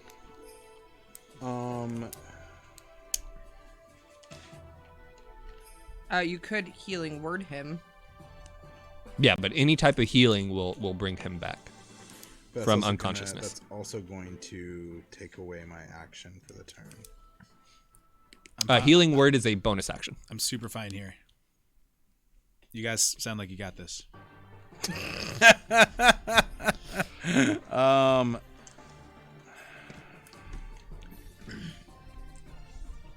I'm going to make a shouting cry at the hobgoblins and goblins that even if they take me, I'm taking their leader, or I'm taking their leader if they try and keep. I'm going to. clearly, I'm confident in my wording here. Y'all fuck with me, even if it's my last breath. I will take your leader down. Are you making an intimidation? Is that what you're going to try and do? That's pretty intimidating. I mean, I don't want to fuck with my action. That would be your action to try and intimidate him if you wanted to. I mean, you say that surely enough, but if you want to try to intimidate with that, that would be an action. No, I'm just going to go for an attack. Okay, all right. You have advantage on him still because Sprig is on the other side. 16 plus 4, dirty 20. That does hit. I just realized, should I have rolled that? I don't get magic attacks with advantage, do I? No. Okay, good. Yeah, I should have checked to see what the advantage. Yeah, no. 7 total damage. 7 total. That finishes the hobgoblin. Yeah, you stab right into the hobgoblin, gets him right into the neck, and he's like, and he falls down. He's bleeding out from both sides of the neck, almost like a weird Frankenstein monster. Just I say, Hot. who's next? And then I'm going to bonus action out a mantle of, or I can bonus action my healing word. You said, right? yes.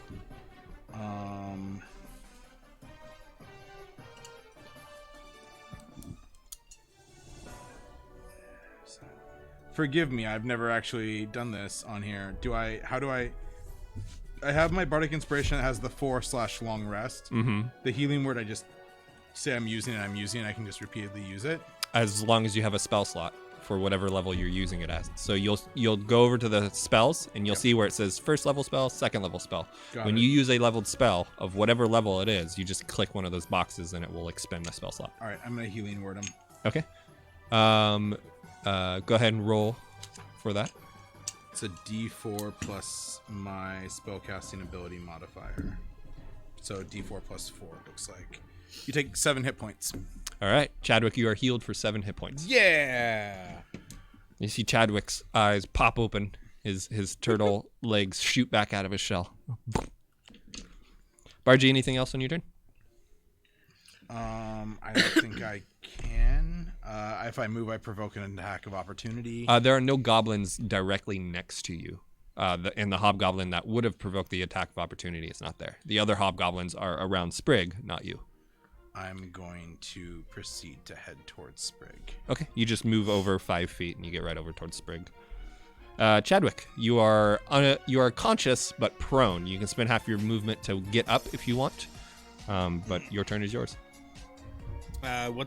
Is anyone still around me? There are 3 hobgoblins Just that 3? have been unhurt around you, and there are a total of 14 goblins that you can see behind you. And the leader's dead. If he was the leader, yes, he is gone. He's bleeding out of his neck, pooling around your prone shell. I'll go. I think I will stand up, Okay. and I'll go for one of the hobgoblins around Sprig if I have enough room. Yeah, you can definitely get over there. Yep. Let's All right. do that. So go ahead and roll with advantage because you're considered flanking. Sweet.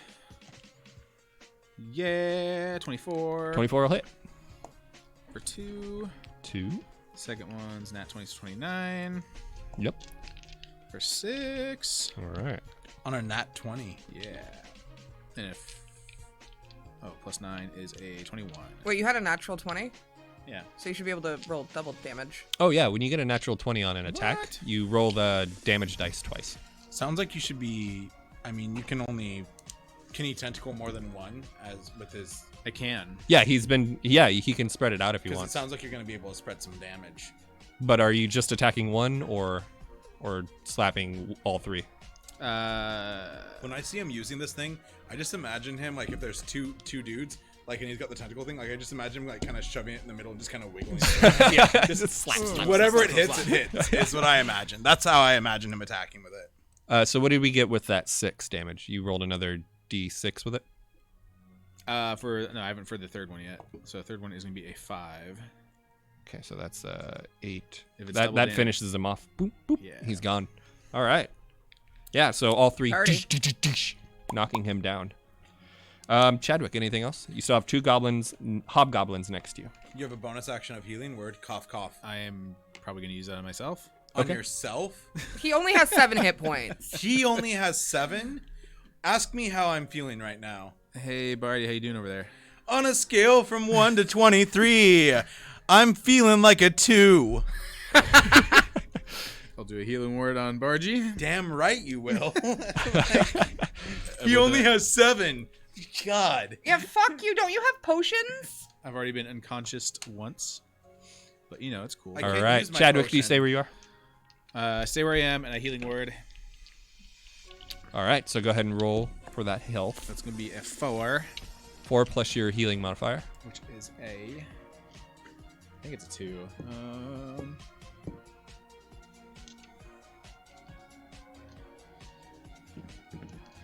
Yep, 2. So 6. I heal for 6. Thank you. You're fucking welcome. Now I've got 1 more hit point than you. So, I'll get you on mine. Yeah. Thanks, bruh. If we can stay alive long enough. Yeah, what the hell? All right, so Sprig had a the chilling handshake him. one of the hobgoblins disengages from you guys and runs around a corner through a pile of rubble out of your guys' line of sight. The other hobgoblin is going to take an attack on Bargy. As he disengages, do we get an attack of opportunity or no? The reason you would engage is to not get attacks of opportunity. That's what you do with your action. Gotcha. Bargy does a 18 hit. Yeah. Bargy, you will suffer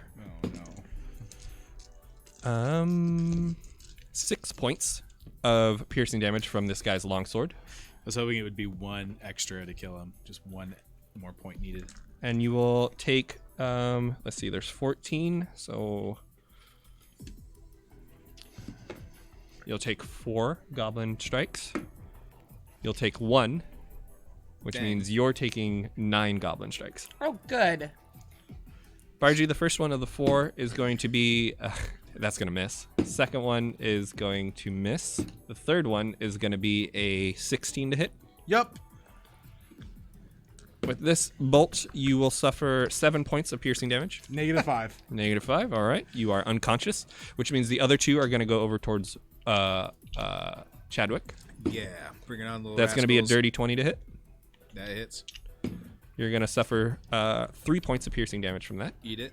The other one attacks you, and that's going to miss. And so now for 9 on Sprig. The Bring first it. one is going to be a 18 to hit. Hits. That's going to be 5 points of damage Cool. from the first arrow that Feeling great. pierces into you. The second one's going to miss. The third one is going to be a 14. Misses.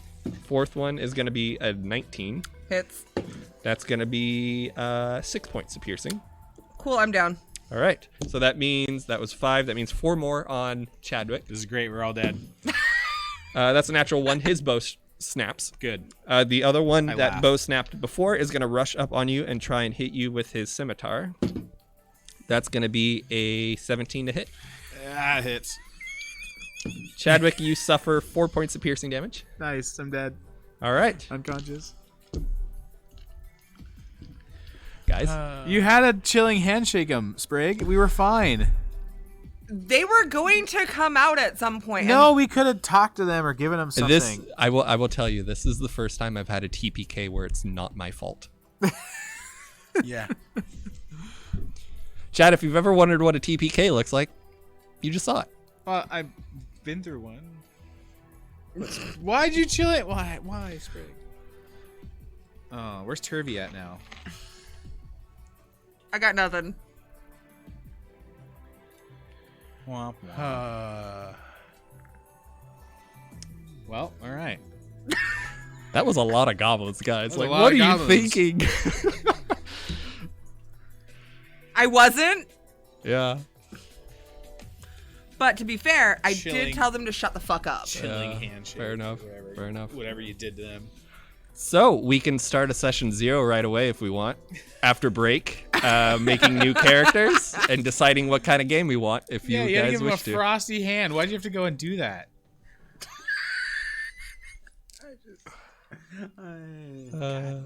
Chad, I think we're gonna take a break here, I think we're gonna take a break. and we'll be back in a little bit. We're gonna talk about what we want to do. From here. Yeah. We're gonna go cry. We're gonna go get some feelings. I'm gonna out go of the punch way. David. It wasn't my fault. This one was not my fault. It was at least half your fault. Name? No, it wasn't. Don't look at me. I just told Shelly you got us all killed. All right. Y'all kept joking about who I was gonna kill next. It was all of us. Surprise, bitches! Oh, the long con. Why you now? brought this on yourself. Why? What a twist. Oh. That's one way to go out. 23 goblins and 4 hobgoblins. You guys are Why are there so many goblins in here? in an entire castle. I don't know. Who said watch out for the goblins as we approach the castle? Clearly, we We took weren't that to gonna heart. stop them.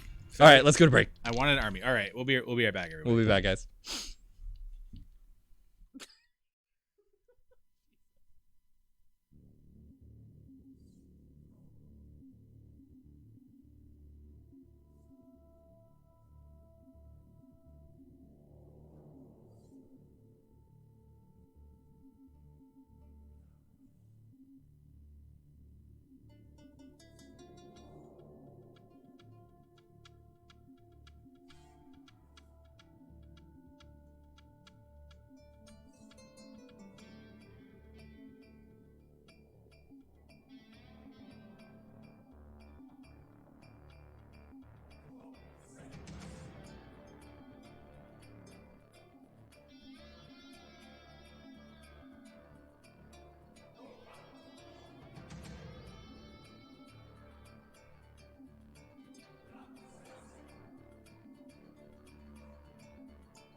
let's go back to some dials and knobs and then. All right, here we go. I gotta slowly do this. Oh yeah. What? Hey, one of my things on my What? Amazon wish list, by the way, is a proper mixer with proper mute buttons. Like a Go XLR but bigger. I have no idea what's No, happening I'm not- because they decided what to do while I was in the bathroom. Doesn't Rode make Go XLR? Who does So that? I have a I don't know who makes it, but I want one, and I want an XLR mic, and I want a cloud flare thing. I got XLR mics if you want them. I got condensers and everything. And I have a board I'd gladly swap you or like sell you used that's been barely used that you would. And I want to probably get a like. sound card. It doesn't have faders, but it does have mutes. And the problem is I have a really, really, really, really, really, really awesome one in the studio that I can't really get to. I've got an Allen and Heath that I bought 10 years ago. That's Oh. in great shape. Then we can't use that. That's like a no.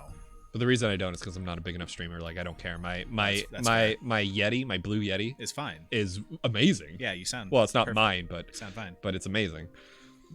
Thanks, by the way, Jessrick, for letting me borrow that for I mean, Infinite. we're literally using like SR88s and like Yeah. Amazon Basic mics right now, and it's fine. Well, there's a reason they have 5 stars because they're good They're all right. I mean, for the price. They're good. They do that whole thing where they I don't know if you guys read the thing about the tripods, the Amazon Basics tripods and the tripod company that they copied from and blacklisted from some. Right. I did hear about that whole shitstorm. Yeah. No, It fine. it sucks. Well, they do that with because so many things. They do. They do it with so many things. It sucks because like we're kind of like our arms kind of twisted. Amazon is like a juggernaut that I don't know if we can stop it at this point. Before we get too far, let's we're back, everyone. Hi, everybody. Hey. We're back. Sprig killed us. That's a lie. Okay. We super died. Sprig warned you, We were doing great. We were full steam and you ahead. decided not to listen. I gonna eat followed all pizza the while they talk rules, about this. and Sprig got us killed. So we're thinking about what the next one's going to be. Maybe brainstorming some ideas in chat. If you have any questions, suggestions, anything like that, either about the campaign or Batcave or Vault 31 or anything like that, now's your time. Let's chat. Let's get comfy. Yeah. If No, you want we're to know gonna what do a James' bit of favorite because color we're dead. is- We got nothing to do else right now. We still got some time. So here's the thing about that. I think my favorite color is blue, think. but it's green. Google told me.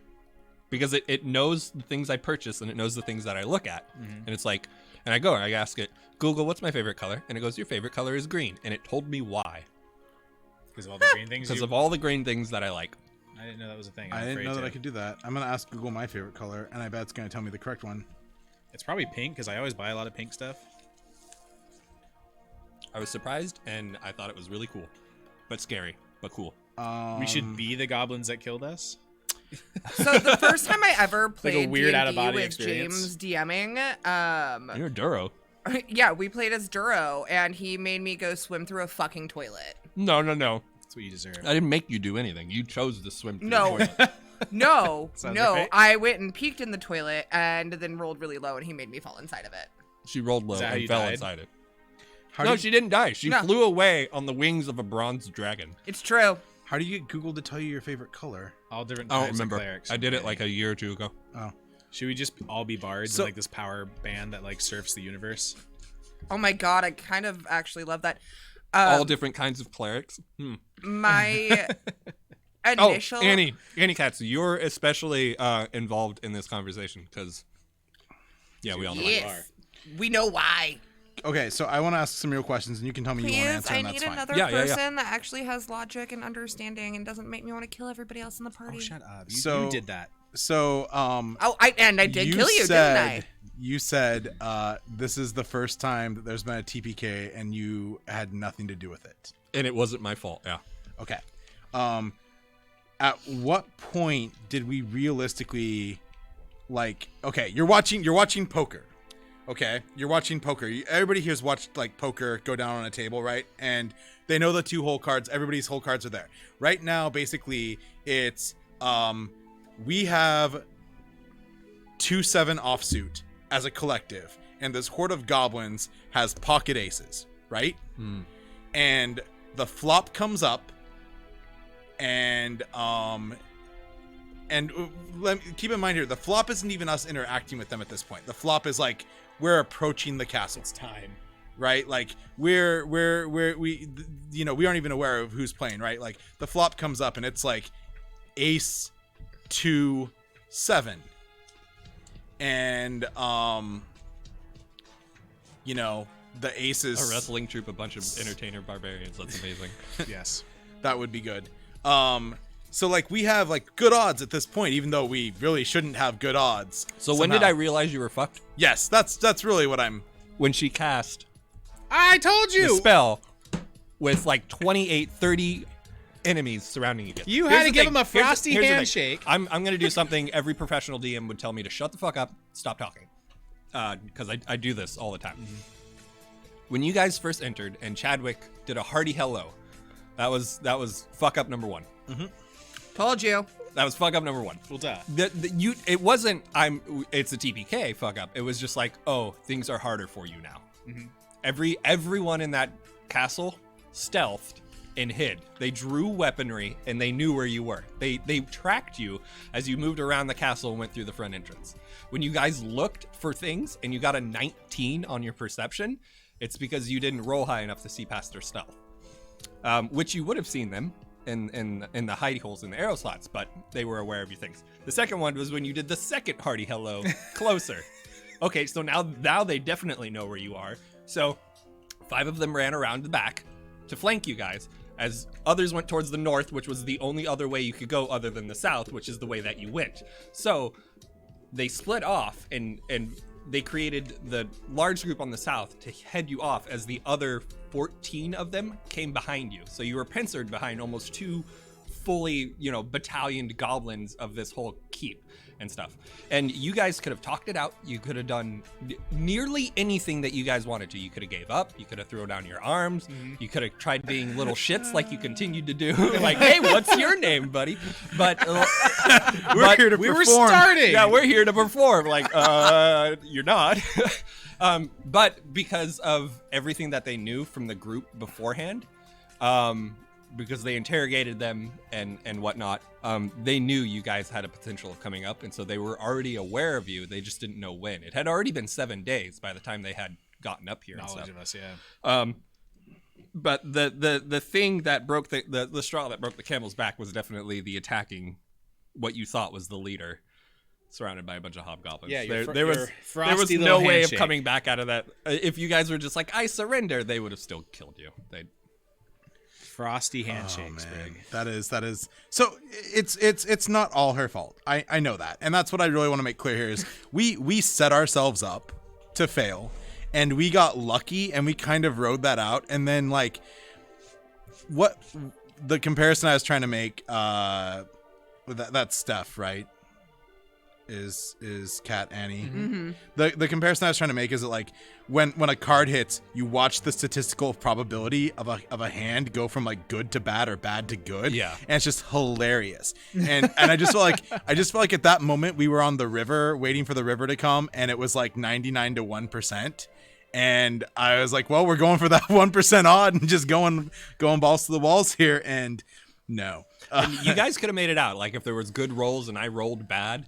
No, but there were possible. almost 30 goblins. Like And- that's a lot of action economy against four level 4s. Or Yeah. 3 level 4s. Like Probably wouldn't have been so reactionary in that moment had it not been for him just like fwink scale. the scale. Yeah, no, I do that to taunt you guys, and it works. Oh, it worked this It worked. time. Yeah. Frosty handshake. It was good. It was good. And then it didn't even land. Yeah. like I Yeah, rolled a and you fucking missed, natural too. one. My hellos obviously worked. I'm sad, but there's ways that things can still happen, and maybe someday I'll sit and tell the tales of Bargerator before this was great, and I look forward to what we do next. I just don't want it to be the same thing. Absolutely, I don't want to be that person's like, oh, we should just reuse our characters or Right. Was there a how much of this has been written to the point where like do we find our little buddy? Is he dead? Do we know? Is that spoilers? I'm not going to tell you guys That's what I anything thought. about the campaign from where you guys were onwards. I'm not going to tell you anything about it. I'll have to redo it then. Yeah. And I won't let you redo the campaign. Like when I said you guys can make your characters over No, again, they're you can do that. I didn't realize You're it was not going to redo the permadeath. camp. No, you guys Oh, are it's- permanently we're dead. dead. Permadeath? Your That's characters are why. dead. We're Yeah. dead. You are meat and stew. That's unfortunate. They're goblins. Man. Yeah, all right. I mean, I Sorry, would little imagine buddy. it would be take our I'm on stream, so I'm not going to go as dark as I usually do. You're meat and goblins. I would imagine it would be take our character sheets to a completely different setting if we wanted to reuse the characters. Yeah, you which would. doesn't- Completely different. Yeah. It would, It would- and it would probably be a homebrew, and yeah, Yeah. I would have a lot of fun making you guys a homebrew if But- you wanted to go that way. I think that could be really fun. But I think that we should let the characters rest in peace, and I think that we should utilize them. As much they were as fun. I like the idea of space, I also kind of like the idea of doing a homebrew that exists within the same universe that we've already established. So here's the thing: all of my D&D campaigns that I've ever run, Oh, I know. or games that I've ever played, Oh, I are know. in the same universe. Oh, I It's hope just you find like you are on different timelines though. Like, hope we come like across you a might be town way in the where- future, way in the past. they erected Yeah, statues. I know you know. I've told So you this kind before. of okay. Can I just bring Dot in? You could. So, At level 9? So somebody could have taken. If you guys agree to it, I would allow it. Yeah. And just to put this Quinn's into got a good context, but idea. also really fast, Quinn is right. We should have. You guys should have a special drink called the Frosty, Frosty Handshake. handshake. Um, That is really good. yeah, use like a frosted mug and well, do something. Summer's coming up, and we may bring back our beer floats and stuff. So. Sprig's frosty handshake. Yeah. God. I like- still want to get a fucking slushy machine. Tastes like blood and defeat. Oh God, a turtle shell This is a is sled. sled. That's happened like multiple times through this campaign where I was a vehicle. So It was the very first game that we played. You were a vehicle I was over a the vehicle. over the creek. That's Yep. right. Have in the you? underground. I was you were a vehicle in this game. I rode on your Multiple shell. times I was Yeah. a vehicle. Yeah. Yeah, of some kind. No, today though, like you piggyback rided Oh, me. that's right. You've used the escape from the abyss or whatever it's Out called, of the Abyss. out of the abyss setting a few times with other players. Then And but- it's never worked out. It's never worked out. They've all died. They've all died or I fucked up and killed them. Oh, whoops. before leaving the Underdark. Yes. So we're the first ones to leave the Underdark. You didn't leave the Underdark the proper way. I let you guys leave the Underdark because you guys were hating it so much as players. Oh, We were cheating our way out of the Underdark. I don't think that was true. I could feel it. I don't think let's. I don't think we understood it, and that's from some. That's And from that's the part of how the adventure is you're not supposed to understand it, and it's not only infuriating to you, it's infuriating to me. It's like, what are we doing? Why are we doing here? this? Why are we here? We need new hobbies. Yeah, and I think fucking this will color. be the last time that I ever try and run out of the abyss, because while the adventure itself is fun, the delivery, I don't like it. I don't like forcing you guys to be like, all right, you guys have nothing to start out with, go. It's not fun. I Figure it think out. that a big issue with Out of the Abyss, because this is the second time that I've played it / something based on it. Vaulty, yes, exactly. It's incredibly faulty. It starts you out as, if you started as level 10 players and people that are experienced and know what the fuck you're doing and you're in the Underdark, that's one thing. But Yeah. to be like, you're level 1 and you have no idea what you're doing, you're incredibly squishy, go. We're Yeah. cleaning some bathrooms. And here are like literally the worst things that exist in the D&D universe. Yep. I Some of them, yeah. I would Now say survive. that like 100%. I see what you're saying. Like I do. And that makes sense, and it's good to have this perspective, which is why I'm really glad we're having like this chat about this stuff, because it's good insight. For me, like I mean, I loved every minute of being like absolutely confused, and also I was frustrated by it in a good way. Mm-hmm. But it was honestly it was an awkward experience. The Underdark, like literally almost every time I've rolled a character, it's like, oh cool, I want to make a dark elf rogue. Like that's like my favorite thing to do. man. And, like the Underdark is so cool sounding. But You want to be super edgy. it's not a phase, Mom. yeah, but like God. God, I want to go explore the Underdark with my friends. being in it, it's like I felt like my character wanted out of there. Yeah, and that's you're supposed to want out of it. Right. I personally like the torture. Like it's like There are parts of this campaign that are really fun. And there's parts that we did that I had a lot of fun with, but the overarching aesthetic of it it's not something I'm too thrilled about. It's something I wanted to do because I've always wanted to get through this, but it's never come to fruition. Yeah. It never ever. We suck. I mean, it's like putting super glue And it's on not your the hand players. and like It's trying not to tug just the one out. players. Like I feel- most of the players are just like, I really hate this. I This was is gonna fucking say, garbage. Like, I feel like you could have a really good group of players. If this is Obviously, their thing, none of our groups. If this is their thing, then this is a great for it. But it's as a DM, this is not my thing. You could have a really good group of players, and it would just be a fucking shit show Yeah. regardless. Yeah. Like I said, again, obviously none of our groups because we're all fucking terrible. I love if Andrea or Mary or anybody are watching. I'm sorry, we're awful. Andrea or Mary would never go into the Underdark again. No, because you've scarred them for life. Yeah. And so, at least you Janice, we could go up that way. We could go back to the castle with another group, but it would also we'd have to organically work our way there without knowledge of the situation. So our characters have to be driven, compelled, and have a reason to go there. We'd have to come across. that And again. yes, absolutely. Like, it's a doable thing, and it can be pushed a little bit. But also, this is a good opportunity, I think, to explore some new space. I agree with you wholeheartedly. I like the Absolutely. space idea. Wholeheartedly. Space is something I've never done, which would be a lot of fun to create. I love the space Be idea. a ton of fun to create. Or if you want to be surprised by something, we could do that as with well. satellites and space lasers and cockpits. I'm We just could do saying. that. Yes. We could do that. Yes. I'm just saying, Space Mermaid. Spurs, why not?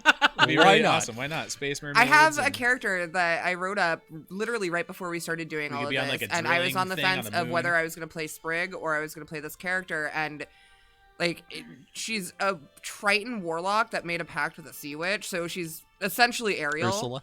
Yeah, Yeah. she's essentially Ariel, but she's an idiot and functionally illiterate. What's the...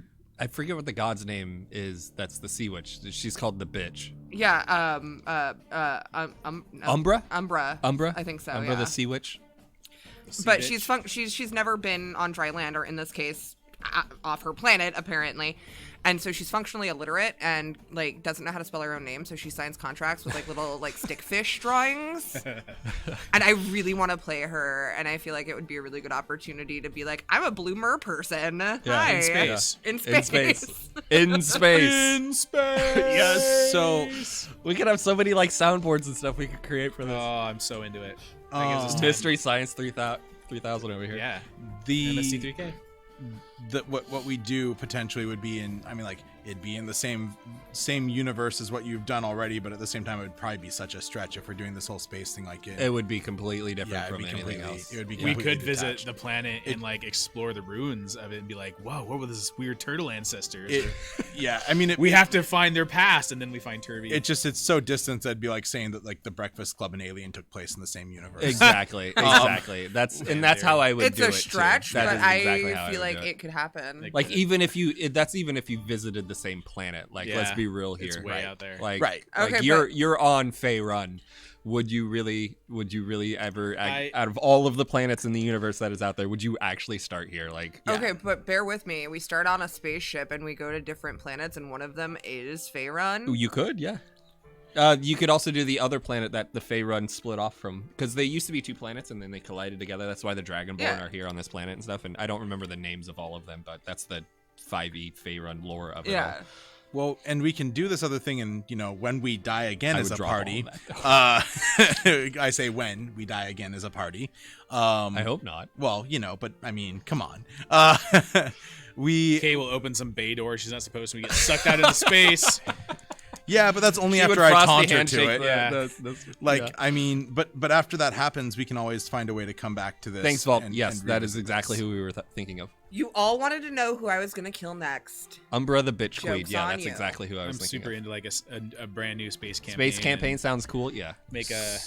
Make new characters. Dude, you guys could be like, someone could be a captain, a lieutenant, like someone could be master of Yeah, arms like, and shit. are Like you we- could own your own ship and Dude, stuff. like you could space be bounty hunters? you could Yeah, be are we space pirates? bounty Are hunters. we, Yeah. Are we Ooh, marines? pirates? Do we live on like a space mining Like a ship? fucking treasure planet Yeah. situation? Are we planet crackers? Like, there's a lot of cool things. to Yeah, do. there's a lot of cool avenues you could go down. And I'm into we- the a lot of Yeah. stuff I would have to research, and that would be part of the Well, fun. We could for do me. like a Firefly thing. Can you use I mean, obviously there's a lot of pop culture references that you can pull from, but can you also like just as a idea to bounce off of use Space something Western? like Starfinder? Quinn's right. I could use some. Firefly. Yeah, Yeah. I would be looking up a bunch of different Yeah. resource material. Like I'm not going to make mechanics it all and up shit. on my own. Why? When Right. there's so much out there. Oh, like there's so I much. adapt to what is out there. And Space Western, yeah, we're just gonna make Firefly. Yep.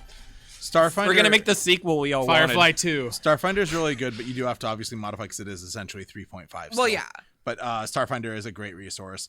It's the only one that it's the only source book that I can think of off the top of my head that takes everything Yeah. sci-fi. Yeah. For what it's worth, I enjoy the fantasy world created in the White Wolf series, like with the werewolves and vampires. Like they created it before Underworld, the movie series, but like Underworld does a very good job of kind of like being a story that feels like it's set in that kind of a sense. Yeah. I really like that stuff. Like I was thinking, like before space was mentioned, which is the best idea. I was thinking like, man, how cool would it be if we were like vampire hunters? Like in space. There's a whole campaign around Space that. vampires. Yeah. And but we could be Not vampire playing that hunters like No. Castlevania No. style. No. Castlevania style would be fun. Yeah, it would be so Yeah. much fun to do. How about we do vampires in space? Vampires I've seen in that space. movie. I mean, the Starring beauty Ice-T. of the beauty of space is that it really does open up a lot of opportunity Annie, I to do really bizarre. Mass Effect stuff.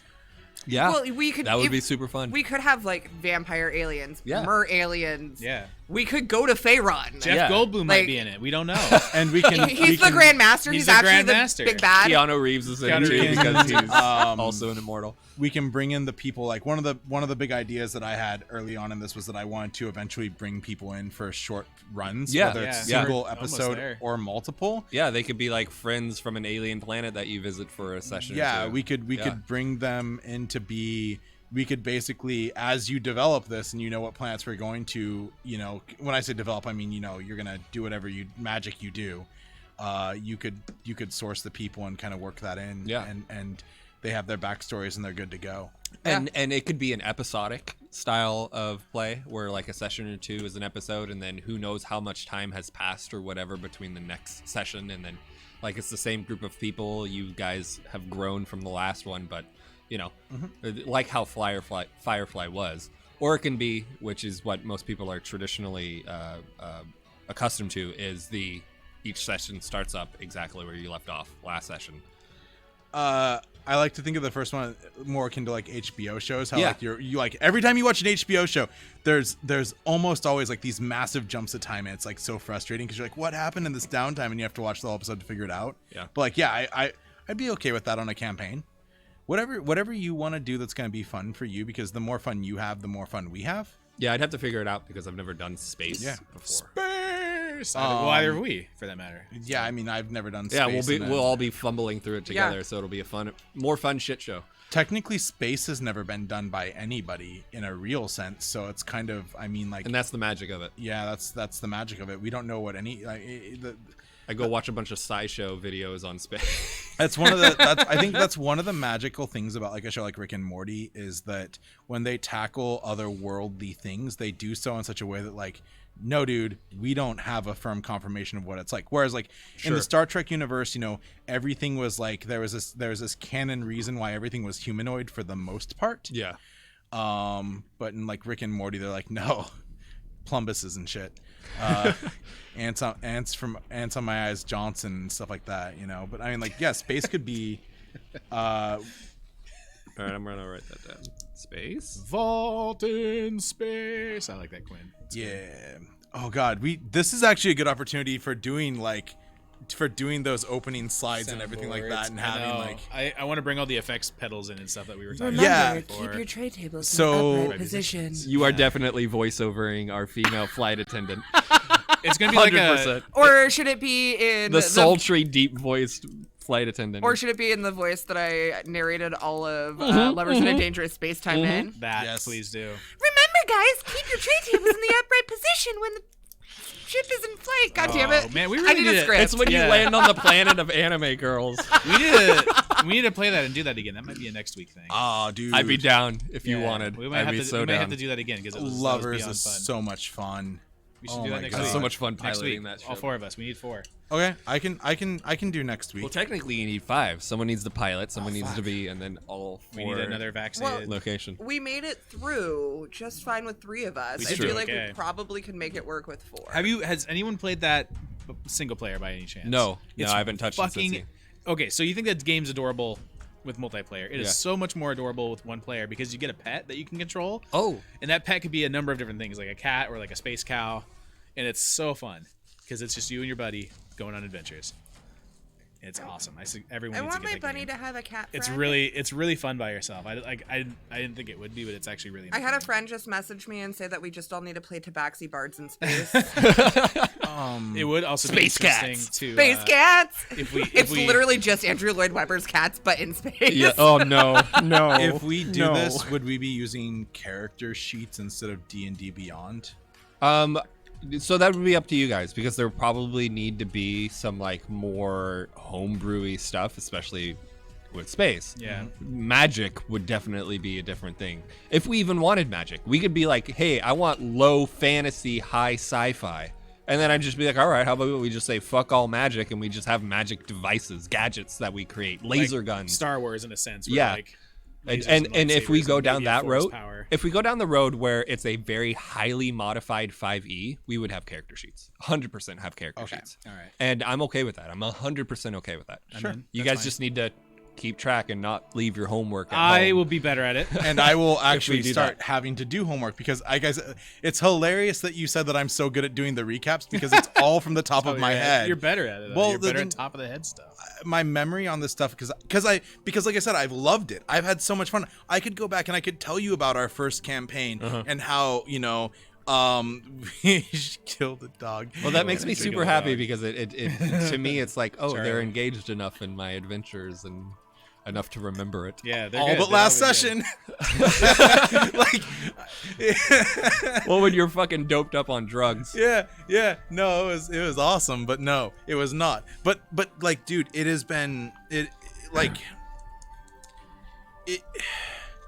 it's been entertaining. My girlfriend, who knew nothing about D&D really except for a bad experience she had, Numerair's a good made base her- too. Yeah, I've heard of that. It made her want to play D&D. Like, you've made people want to play D&D, or we've made people want to play D&D. We did a For thing. real? Yeah. Oh. You've had a positive impact on people. Like, I got her into a campaign. It ended up being a one-off, but it might actually turn into a campaign because she's enjoyed watching us and she's seen it as fun, and like, this is how D&D should be. Like, it is. A lot of people go into Dungeons and Dragons and can have a very traumatic experience with a bad DM or bad players. Yeah. And True, dude. and this sort of thing makes it like, oh no, D&D can be fun. You can have fun. You can have laughs. You can, I like how Kat is so dark now. You can just see the white of her skin. Like, everything else is gone. Hold on. Hold, please. Finish your sentence. I'm just gonna hide like this. But that's good to know that people are getting into it because of our group. Yeah, That's super awesome. it is. Ugh. It's really nice. Turn It's- the contrast shit. down. Exposure. Hold on. oh, you get to do that to her? I can slide some exposure. Actually, that was settings. really There we good when it was like Just like washed it's out. not the really washed out one. There we go. That's perfect. Bad. Whenever she goes into the ethereal realm, that's It's bad that's frame her. rate and everything. Yeah. Because for some reason, So exposure. we're gonna with do frame rate. space. I think we should do that. I think that we've all established that we're open to that. I think what we Space. should do is we should get people out there to decide some key things for us. So I don't know if we want to create a poll and get it out there, and give everybody the week where it's just things like like, should there be magic? Should there be minimal magic? Like on a scale of 1 to 10, 10 being D&D in space, 1 being real world space, 2 like Star Trek, Star Wars, where you start like Star Wars has Jedi, the Force, like, where do we want That's a kind space of consultant. where do we She's a scientist, David. Kat, I will not play Eberron. I will never ever touch Eberron. I don't like Eberron. Quinn, I think that's what Matt's getting at, though, is yes, you can help decide these things. Neberon, one might say. Neveron. Yeah, I will Neveron. never do Eberron. Ever, never, ever. Oh man, that sounds like will somebody's on never the do couch Eberron. tonight. We can Do you have a personal? I don't like it. we can I don't like we can put some polls out there and random things as we're building this too, and get more feedback from the community, and we can all build this together. It would be also fun as we It'd be super fun to get this type of information in the next week, and then give me some time to kind of we'll fill pull stuff some, out before we do session We'll randomly 0, pull some people from which the we bar. will have to next time. We will definitely have to do a session 0 next time. We'll ask some people and we'll pull some stuff from the bar and get some info, and it'll be super rad, and I'll send it your way. Which a lot of people don't know how to do a session 0. Like, they don't understand what it's for and stuff, and they have misconceptions of it. So it would be really fun to stream whole session start. 0 for And do it people as like to an be able to- educational.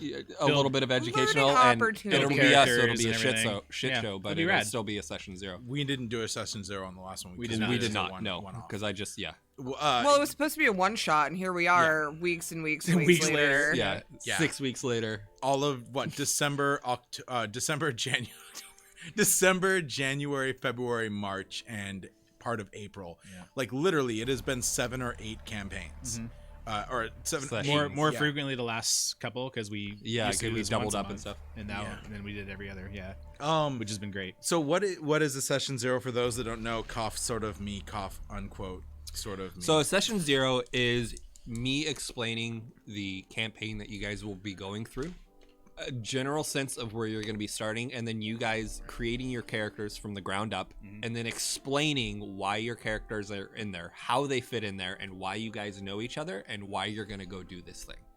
That'll be a Introductions. session 0. Scene building, yeah. And it will be much more involved than what we did last time, and you will have a much greater sense of who you are as a character, because you will have, these are the names of my mother and father, these are my name, this is the name of my wife, this is where I fit in this particular world, this is why I exist, instead of Bargy just being like, do I go to a college?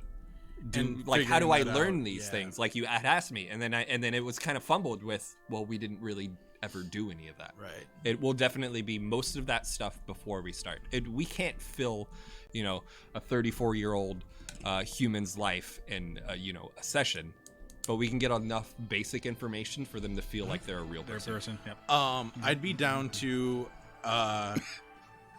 what I would a vision that I have potentially, and you guys can tell me no on this, is when you mentioned doing lovers, like, do you mean like literally next week or our Yeah. next group? No, we can super Okay. do that next week. So if we do lovers next week, that's great.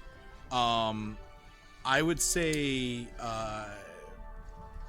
the week after that, we can do some session 0 stuff. Then that should be good time. If not, and you do if you did something else for next week's thing, and then we could do lovers on our usual D&D week, and we could take longer. I would not be opposed to letting people decide kind of like elements about me and my character and what we do. I read a great thing. It was like, have a campaign where you have a rogue and the paladin that has to protect the rogue and take care of the rogue as if it's the parole officer. Yes, You dude, saw that that? is You so saw- great. Yeah, right, like- Absolutely, absolutely, fucking And absolutely. so like we all kind of fumbled through our characters like you said, but And this will give enough time for like Stephanie, Cat Annie to be completely vaccinated and feel safe going outside of her house. I was just gonna and stuff. say, if and when we get to the point where we start bringing people in, A, that would be super super cool. B, if it, can we bring some like Among Us elements into this, Oh, what do you mean? as in like saboteurs and Why not? guests we could bring on the show that we have to As long as they don't- we could befriend and or kill. That's completely up Okay, to we'll the kill group. them. Why not? I don't know. Why not? It's just spitballing, not like Yeah, no, it'd be fine. Just think about the consequences of that. yeah, A guest comes in and now your character of 34 weeks is gone. right. Like what? What? No. Oh, no, not again. That is. I think that's Just, really we'll fun. do an underwater one now. But I think that maybe Oh, we would also discuss like how difficult we want the campaign. Like for what happened tonight, for me, us playing this game has always been, as we Casual. had played it, is like, if you guys get in over your head, I'm not getting you out of it. That's what it's been up to now. And what we would discuss on session 0 is, can we actually die? Are we gonna play a game where, yeah, it's like scary and it's suspenseful, but when we all end up at 0 HP, do we end up handcuffed in a prison or are we dead? Oh yeah. And that's kind of like the stuff we would Space discuss. prison. Which, when that happens and we end up dead, I think that Bargy in hell is actually. I think that Sprig's already been in hell, so I can't really, say that. But like, I do think that there's an afterlife possibility for these characters. Oh no. I think that, so I've got a couple thoughts. One, I think that I've never played a game where it's been like, you hit 0 and your whole party's down and now you wake up, blah, whatever. Like, that's really weird to me. But that being said, I think, like, the best mechanic for that would be just to go, all right, you're all at 0. Now we're going to fucking roll a really awful chance. Like, do a D100 roll and just have a randomly generated number. Like, you have to hit this number and then you live, but otherwise you fucking die. Quinn, there's many different ways to do it. Quinn and I would call that a spite roll. There's a form of magic that, like, it's a multiplayer game that when you get knocked out, you get a spite roll. Yeah, something that's not going to kill your characters, but make it harder in the long run for them, but not to where it's just like, your really invested character is gone now because a guest came in and fucked everything up. Vault-Tech's got a good idea too. Is instead of kill us, it could basically strand us like no engines in space. Exactly. Also, Barging in Hell is the most metal album I never knew. Thanks. I think that if we gotten TPK'd in the Underdark, that the Scion would have stepped in and intervened at the last minute. That's what I had always told myself in the back of my mind, was that you would have had the Scion. This radio here. I think outside of that, I knew that when we died up on the mainland, we would be dead. But and you don't have to tell me that I'm right or wrong on that, but like I always felt like, you're definitely wrong. but I definitely do want death as a consequence. If I lose my character, if we TPK, we TPK. Yeah, we can discuss that and see how inconsequential or consequential death is and other aspects of it. Yeah. But the other thing was with like the whole Among Us thing, I really do like the idea of it, but rather than having that be like a part of the main campaign, like do it as kind of a one shot that exists within the same universe, write up different characters that exist for that specific reason, have your guest in, and do it like a murder mystery party. So you remember the first session that we ever had? Yeah. You helped. Yeah. Your guys' direct input of what happened in that session affected their next session. That's neat. And we could definitely do stuff like that. Yeah, where it's exactly. Like it's for like 1 week, it's a one-off with some people, and then it affects how you guys go about doing the two sessions. As long as I get my tentacle space rod. We'll have to work something out for that space, for that rod to 4 end up in tentacles? What if, because it takes place in space, you have like some like weird cybernetic arm thing that like we could turns into definitely a tentacle and you could like bitch slap people? Oh my gosh. Could you guys picture doing a cyberpunk-esque Yeah. campaign? Oh, absolutely. Yeah. Absolutely. What is that called? There's actually. Oh wait, never. Shadowrun. I'm an idiot. Shadowrun. It's cyberpunk. It's Shadowrun. Yeah. Oh my god. Shadowrun's great. Shadowrun Hey guys, is did you know that Cyberpunk is based off of a D&D-esque game Called Cyberpunk? called Cyber? Yeah. I would be down for some Shadowrun. Punk Cyber. I don't want to change systems. No, I don't either. It would be a modified D&D 5e system, whatever we go with. I don't know other systems, and to be honest with you, I'm too invested in this system that when 6e comes out, I'm going, no. That's fair. No, we're not doing that. I've bought too many books. I think it's fair to say that when super 6e fair. comes out, just based on trends, that going no It's probably the right is thing probably to do. the right call. Yeah, and this is living, like you've mentioned. It's supposed to be a It's living supposed edition, to but be. And what I imagine they will do is they will just print a revised DM sure. guide and a revised player's Yeah. handbook. Well, when they talked about doing 6e, didn't you playtest it? I did. I play tested. Yeah, their and first it was iteration of fucking it. god awful, and they were like, okay, maybe we better not do this. The thing is if it isn't broke, don't fix it. Yeah, and And 5e is definitely not broken. 5e is I mean, Unless you ask like the loyalists to like 3.5, in which case they're gonna be like, it sucks, it's terrible. the thing is everybody knows that 3.5 was absolutely still better than 4, but sometimes you have to go wrong to get right. What they did with 4 is the power that MMORPGs had, like World of Warcraft. They tried to copy that in a tabletop form. It didn't work. Didn't work. It didn't work. It was very short. Well, it worked. It just nobody liked it. Right. It worked. It worked. It was for what it was, and there are people who like 4E. It worked. People didn't like the way that it worked. I mean, we played a lot of 4E at the shop when I first took over, and but it didn't get traction because people just didn't pick up with it. Yeah. But 5 really felt like the right, like bringing it back to 3.5 in the right ways, and it I don't know. 5 feels, from what I understand about it, from what little I understand about it, my first role-playing sessions were technically just like modified champions and modified heroes, which are two completely random systems that, you know, nobody's ever heard of. But because ultimately what Exactly, it matters Voltec. is That's what I would have gone with too. If they had fallen unconscious to guards, they'd end up in jail. But goblins ate them and did other things with them. So yeah. And did other things. I'm not gonna say it. But you're thinking it. And we're all thinking There's it an now. anime dedicated to this. You guys can go look it up. you know, it's good. it all comes you should down be. to like you as a DM say roll a die and add a number to it. Yeah. That's really what Dungeons and Dragons is all about. That's what any role playing Well, is. that's about. what 5e is it's so open-ended to whatever you guys feel like is the right answer. That's the right answer. Yeah. There's not 3.5 pages on how to grapple someone. There's a paragraph. Thank God. Good. and that's a good thing. So I mean, you could take any setting and run it in this, which is really the key thing, and it's just a matter of how much of a burden it becomes on you doing your research.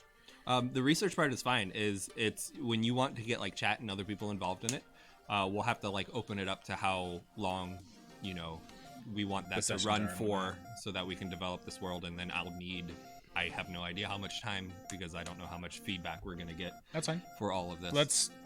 Let's take the next week or so and Maybe again, See what get some the feelers interest out is there, and stuff, if we're all gonna be help doing whatever I something can. next week, we could always during that stream we could always use the week to kind of brainstorm. do we just want to questions for have like a polls. writing session or whatever? I Well, would love that. yeah, I we think that can- would be so cool to get you guys involved in the plot and Let's what do you're that- doing. let's do that I next think that week would then. be so fun. It'd be a first for me. If but I think we it'd be want fun. to do a video game / write a thing, Yeah. whatever we do, we got 4 hours to fart around. Let's do that then. Let's Yeah. brainstorm and write some stuff. Yeah, But we can I also love use that. the week to kind of think about things that we want to involve chat in and Yeah. questions we want to ask them, and during that stream run polls because we can do that through through Twitch. Yeah, So we can also just do that run through this entire polls. week if we like every day do a weird poll like, what do you think about this? Yep, Or and But, I can- but something we'd have with to the do that bar through or whatever, Facebook, because you guys and got a then lot of shape people should our coming in now. characters be? We can do it through Google, and we can share it on our Facebooks. We can share it. I can put it on. yeah.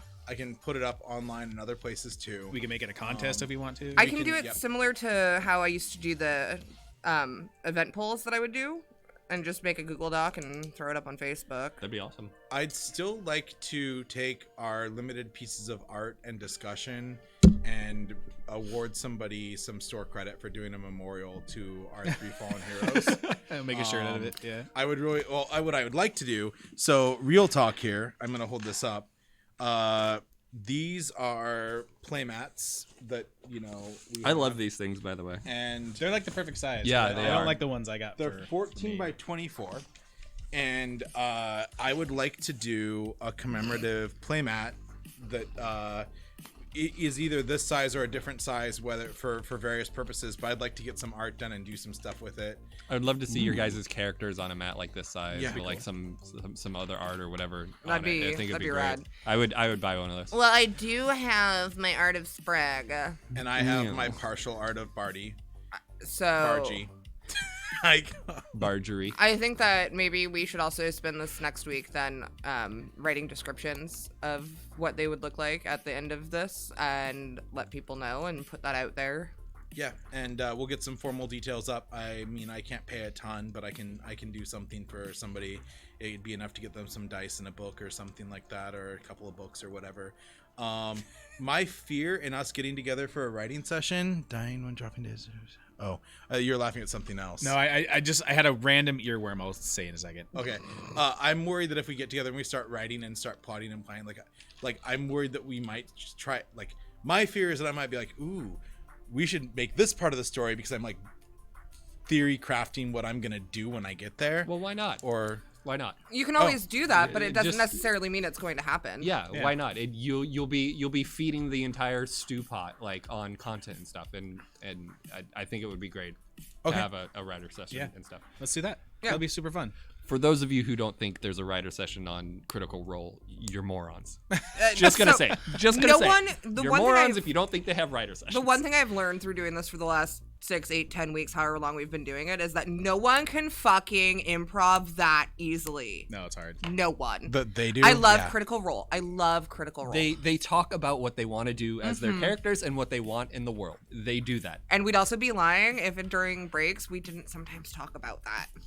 We did a little bit, but overall, we really rolled. with No, it. we Yeah. really just kind of went Which, by the seat which of is our even more pants. impressive. Than Well, how there this whole there thing was went. there, I think yeah we did there a were a good few job. times where I'm just Oh, we like, did a hey, great where'd job. you guys want to go with this? Those monologues that they do on Critical Role, like, I'm sorry, that's not off the top of your head. You think about that shit ahead of time. You know what was off the top of my head? My rhymes. Some of it, some of it probably is, but some of it is probably rehearsed. All right. Well, Definitely thought through. Yes, that's a better way of putting it. so I know we still have like a half hour left. Oh, actually, no, we got An hour and a half hour left. and a half left. Yeah. Whether or not we use this whole session for that or not, Matt had the idea of just opening it up. Yeah, to any questions that you want to ask about Vault, about Batcave, about James, about Kate, about Derby, I assume. Let's have some fun conversation. Yeah, if you guys y'all. want to talk about Turvy, you can definitely ask me questions. Yeah, let's talk I about will some not stuff. give you answers. Oh, I said Derby, but Turvy sounds great too. I heard Derby, but I'm just like, I was laughing a little bit earlier. I want to know about Topsy. she's dead. You got her killed. Hold on. I didn't get her killed. That was Matt. What was your no, laugh moment? It's not even that funny, I guess now. But my neighbor, I thought of like what my character name might be. In the neighborhood I grew up in, where my parents are now, my neighbor had a cat that was named Buckshot McCloud, Oh my god. which is like such a great space name. That is. This would Yeah, that's pretty great. I think I may I kind steal of just that. want to rewrite Dot.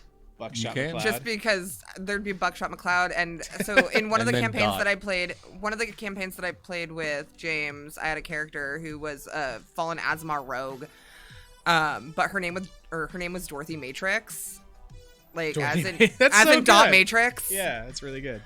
as in a printer. But I feel like I could rewrite that and make it work for space. That was the android on Spaceballs. Yeah, Dot Matrix. yeah. That's where I kind of got the idea for the name, but then she just kind of became her own being, and she's fucking terrible. Tell me ideas. Tell me backstory on Sprig. Tell me things about Sprig that we didn't get to find out. Oh my god, that's actually don't tonight. We should have a wake for our characters. That's it. That's what we're doing next week. We should have a wake for our And characters. say some words. We come as a character Who knew our character? that knew our characters. Oh my god, we just come have as a- Sprig's mom who didn't know that she went out on an Yes. adventure. What do you think Chad's friends are just versions of Chad? Well, yeah, no, I mean, dude, like I was so Bro, excited. but with Booba. I was so excited about like, because you're like, yeah, I was thinking about being a musician with my character, but then, we had a bard and I was like, man, that was where I was like mentioning, did I give you the lute? Because I didn't need my lute with the harp. Why do I need 3 instruments? I only remember. play, but I was planning on giving you one because I was gonna try and bond with you and bring that out of you. And like I had so much development and so much idea for like Dang it. for this character. That frosty handshake. So I think we do a wake. I think it would be hilarious to talk about to talk about our characters next time. Not put us on the spot tonight and do it for some of you, but You know what? We'll just have a fun sit down open table session next week, and Yeah. all kinds of stuff will just happen, I'm sure. I do think that we should at least like reserve we have this much time to talk about writing things and actually like brainstorm what we're doing, and then I think definitely like an Like- hour and a half to 2 hours of like trying to figure out what we want to do as Otherwise, a game we're a weird would definitely be podcast. helpful. Oh yeah, we can Yeah. we can even do it over a game. Just write stuff down. Yeah. And steal from it. I mean, I'm gonna have my tablet here with me next week, so yeah. all the tablets. We'll figure it out.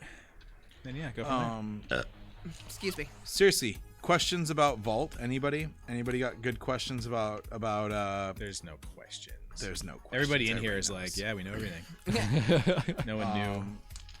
It's true. The cookie of this season, this The cookie of the month. cookie of the month, the COTM. What's Up Doc, a wonderful carrot cake, delicious cookie. Carrot cake. That Yeah, sounds it's interesting. awesome. I like carrot cake. I'm old. Pecan carrot cake. It's awesome. It's carrot cake with white chocolate chips. Oh god. James, what's your favorite? German chocolate cake. Favorite dessert? No, I was gonna say Cheesecake. What's your favorite moment in DMing where a player surprised you? Ooh. We have a friend named Brad. I'm not gonna say his last name. I had a session with him Oh, Brad. where Brad Bradley. where one of Annie Cat's characters died because I fucked up. And he tried to get her back by praying to his god, and he literally sang at the table like a fucking angel. Wow. He happened to die, or he happened. No. I'm sorry. He happened to roll really low, and so it didn't work. But now thinking back on it, I shouldn't have had him roll. I should have just said it worked. But it was the most amazing thing that, and there was only 3 people there. It was religion. Well, 4 people. It was him, my friend McKenna, my wife Stephanie, and myself. When we were the only ones at the table because the other people couldn't make it to that session. And so she got pulled out of the water, which doesn't invoke an opportunity attack when you are force moved. As a newer DM, I was just like, if you move out of somebody's space, they get an opportunity attack. Because I didn't understand the rules completely. I still don't, but I like to think I have a better handle on it. But he pulled her out of the water from some piranhas, and they opportunity attack, and they bit her. And there was like 4 or 5 piranhas, and they got through her death rolls and stuff because they just kept hitting her, and so she outright died. So they brought her to Gracklestaff. They had her brought to a chamber to then try and resurrect her. And I used Matt Mercer's rules on resurrecting at the time, but it just happened that Kusan rolled low enough that his singing, his amazing like jaw-dropping voice didn't bring her back to life, and I regret that. But that was the most amazing thing that ever happened to me in D&D, and that was the most surprising thing. I'm just like, what do you do? What do you offer? What a fun your story. god? Yeah. You know, as tribute, and he just starts singing, and we're all just like, That's awesome. Somehow What? I'm not surprised that Brad has the voice of an angel. What a fun story. He does. Yeah. I know Brad doesn't watch this garbage, but Hot garbage. but I'm gonna clip this exact part and link it in our group. He's above it. but that was the most amazing thing that ever happened to me in D&D. Is someone right on. just spitballing music, like actual angelical music, and I was just like, holy fuck. And yeah, thinking back on it now, it should have worked, and yeah. Oh man. And Vaultec Cat Annie can just tell you all about it. And it was kickstand. beautiful. Yeah, it was. Toasted the Chadwick. Thank you. I'll cherish that forever. Kate, Bros, we just lost a real bro. as a player, what is something a DM has done that has surprised you? And what I mean by that is like, not an element of the story, but something they did in their behavior, something like a thing that they did. For example, because I'm going to ask David the same question, obviously. So just to give a good example is like when James pulls out a special voice, you're like, wow, I didn't expect that sort of a voice. Like something like that catches you off guard about a DM. There. I've played a lot on and off basically my whole life, and I stopped playing for a really long time, and our friend Andrea got us back into it, and I didn't know what to expect the first time I sat down at a table with James. No, I sat down with Steph. Mm-hmm. And it wasn't... I'm trying to think of... Springs with old Charlie now. She is now old Charlie's spiritual. It's true. He's pissed. I had gotten so used to kind of having lackluster sessions with my friends and, you know, my friend's dad who was DMing for us when we were in high school, because that's who you played D&D with. It's true. Loser. Ugh, Dad. It was I always right? it was Yeah. always lackluster because you're always like, ugh, Dad, don't get weird. Dad, you said you were gonna do that. Dad, you can't do You embarrassed me like in that. front of my friends. And like coming into a whole new game essentially, because like the last time I had played was like fucking 3rd edition. And just coming into people that were passionate and knew what the fuck they were doing, like that in itself was surprising, and I think that's what reignited that passion for me. Reality check. No one knows what they're doing. I wasn't surprised until the first time that James pushed me down a toilet. Down a toilet. I didn't push. Okay. I'm gonna stop fighting it. Okay, yeah. The first time I pushed you down a toilet. I wound up down a toilet. You pushed him. I- into Literally saying a that. giant pile of shit in the corner, and she went up to it. I No. remember this. We remember this very differently, but the one thing I do remember was it was the first time I played with Steph as a player and not a DM. Yep. And she took her spear and just shoved it up a guy's butt That's right. and just like fucking like skewered him. Wait, That was the most surprising thing a DM has ever done. You walked up to a pile of shit and had to roll initiative. Is that what I'm hearing?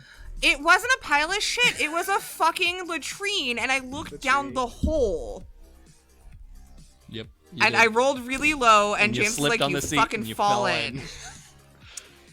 And I wound up swimming in shit. Maybe. I just am envisioning train spotting. Yes. You and McGregor. You're not wrong. How about you? What's a time that a DM has thrown you off guard? And I'm guessing it's going to be something that he did, but I still want to know what it would be. A lot of it has been from James. I've had a lot of salty DMs in my D&D history, which admittedly is not very long. But a lot of them are so like, right? They're just reading by the book and kind of just going with it. They don't have. And you have to have that as a DM, right? You have to have that like character buildingness, and you have to be able to kind of think on your feet real fast and get people involved. Otherwise, just kind of like, well, we're playing like a turn to page type of style game. Why don't I just go play AI Dungeon? Yeah, like Why don't I go read a book? I'll play Gauntlet or something like Yeah. that. Ew, reading. And Audible. yeah, and so I took a long break from D&D, and when this idea started spinning around, I'm kind of like, yeah, it'll be great, but at the same time, like, fuck, I kind of hate doing this. But no, ever since like sitting down and playing with James for the first time, it's been awesome, and I kind of knew that was going to be a thing from seeing you do the one-shot campaigns at the bar. Those were a lot of fun. I Yeah, love like playing with strangers people like that. That literally was super came up fun. and told me, they're like, fuck, that session was so long, like my face was hurting. I'm like, oh man, I'm sorry, I'll never do that again. We're like, no, we were just smiling the whole time. And I'm like, oh, it's so great to hear. And yeah, it's just cool stuff. I can't wait until we can actually like do that again and force strangers to play with each other. Yeah. I always feel like we have plants in the audience though, like when Andrea and Mary come and play. Right. Yeah, they know better and shit. The voice of reason. But you I might not want to attack the dude when there's 30 guys surrounding us. I feel Yeah. like I do that sometimes during, well, I feel like I have had to lead you guys a lot Yeah. throughout this. And this was the first time I legitimately was just like, fuck it. The one time. The one time. See, this is why Awake and a good character discussion would happen, because it's funny because like as our character dynamics have all, really started to solidify. It's funny, like you've had to lead us, and I feel like my character has seen it as you forcefully taking us along when it's like slow down a little bit, and that's what I love about it. Yeah. Because I know that you personally aren't that. It's your character, and that's my character's perception of your character, it's like we definitely have alternate personalities in all of this. Yeah, absolutely. And that's what I absolutely loved about it. Just for getting it out there, and like while James has surprised me numerous times, I'm not going to feed his ego. I'm going to say that for me, the most surprising thing I had was I had somebody who we had a monthly campaign when I first took over the store.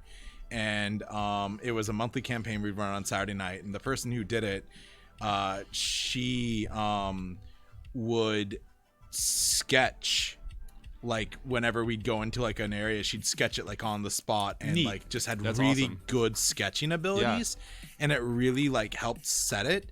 And it's not something that like it.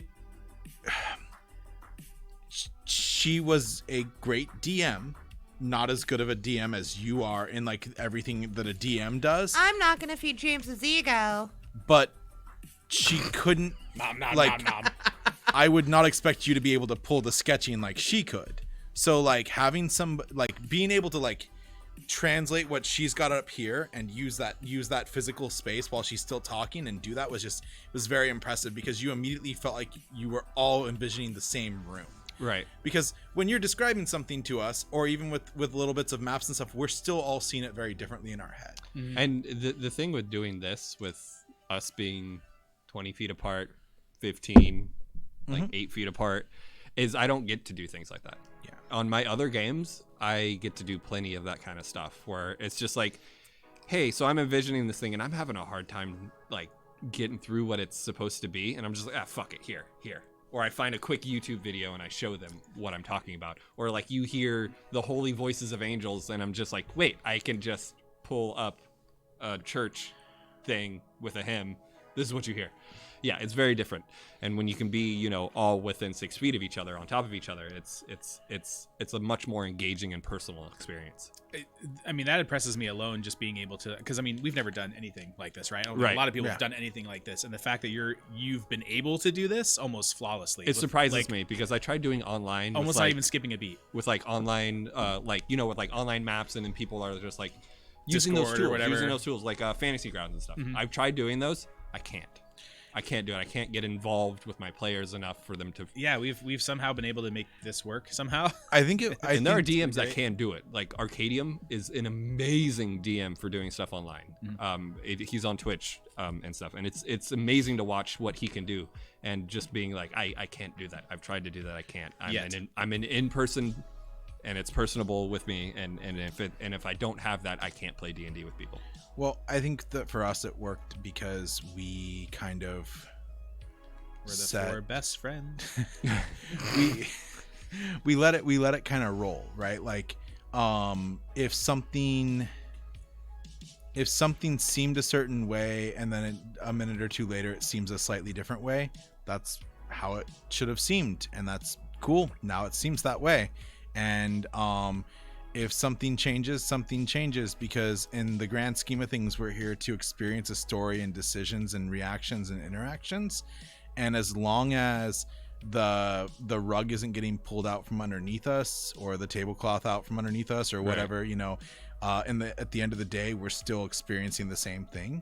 So it's not like we were so stuck on our, like, you know, like, no, you said he was 3 feet from the door, and now you're saying he's 4 feet, or no, I was saying that I was 3 feet from the door, and now I need to bend 4 feet. Like, I mean, like, we just kind of rolled with it. There's a level of disbelief you have to have with D&D.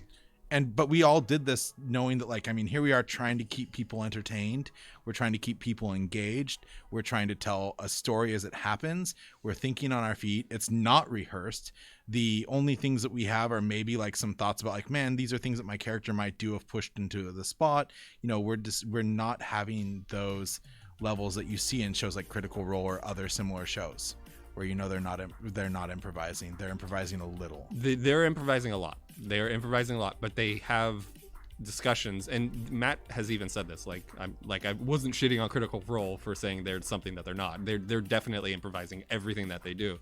But Matt has even said they have huge Facebook pages of them talking amongst each other, what they want to do next session, you know, what their characters are feeling and stuff, and all that whatnot. And you have to have that. Right. I don't think that there's any problem with, like, kind of discussing what you want your character development to be. And, like, as a writer, it makes the game more fun. Yeah. Personally. And as a writer, I would be lying if I said that, like, I tend to think like 3 or 4 steps ahead of what's happening. Like, I'll leave a session and think about what's going on, but what that's building to. And, like, I will monologue in my head what my character is thinking. And I think that we see that a lot in shows like that, but it's the difference between one person doing it and literally everyone doing it. Yeah, not that you guys should. I wasn't trying to rag on them either. I was just, you know, right. In comparison, like, we don't talk about a whole lot outside of They're of our... also professionals. Yes. We are not. No, we are not. And I'm trying to pat ourselves on the back here. I think we've done a great job. I just want to quickly catch a couple people up because I see a bunch of people leaving and also joining at the same time. Kate got us killed. So you should say post TPK discussion, discussion. in the description. Should actually, yeah. But yeah, so we're dead. We're plotting what potentially the next one might be. Welcome, we died. So welcome, yeah, we're dead. Now we're just kind of bullshitting. And it's only half my fault. Half talking about what we're gonna do next time, talking about what we did this time. How it's super not my fault, and Kate killed us. And Matt's leading the discussion. Yeah. I kind of like Matt's, like, question and answer thing that he's doing. I do too. I kind of have like an open fireside chat next week, and I have other questions, you know, too. For you what guys. are they? If you tell, here's the best way to put it. Tell me about a character you had that you wish, like, that you really liked at their core, but you wish you would have done something different about. You know, like a player's character, or like a character I created for the players. You created that you were playing yourself, not as a DM. As a DM? Not as a DM, as a player. So tell James me doesn't about. player. He's played a little bit, but tell me about a time that, like, if you could have gone back and played a character differently, like that you really enjoyed, what one thing would have made it just even better? I've played a total of 3 characters. One was a bard. The first character lasted 30 minutes, and then we stopped playing. The second character was a neutral evil minotaur who started a riot by cutting off a homeless man's head, buying a guard's helmet, and then throwing it into the guards. What the dang? Like Turned down for ground and what? stuff, so it started an entire riot in a city. So Wow. so that we could advance our campaign, because we were literally going nowhere at that point. And so I just went above Start and beyond. something. Like I was far into DMing at that point. And I was just like, and it wasn't the DM's fault. It was us as players not doing things. And I was finally at the point, and I was just like, we're making this happen. Mm-hmm. And so I just went completely evil, and I had players at the table go, is your alignment going to change? And my DM goes, his alignment doesn't change one bit, because the DM knew what I was. He's the DM and stuff. And so yeah, I left that character shortly after I stopped playing there, because I was getting more involved in DMing and stuff, and I didn't have time to be a player. I wish I had fleshed out that character more. And then my third character was a halfling bard. Who is something else. Something else. I loved her. But we were playing a campaign that I didn't appreciate. We were playing Curse of Strahd.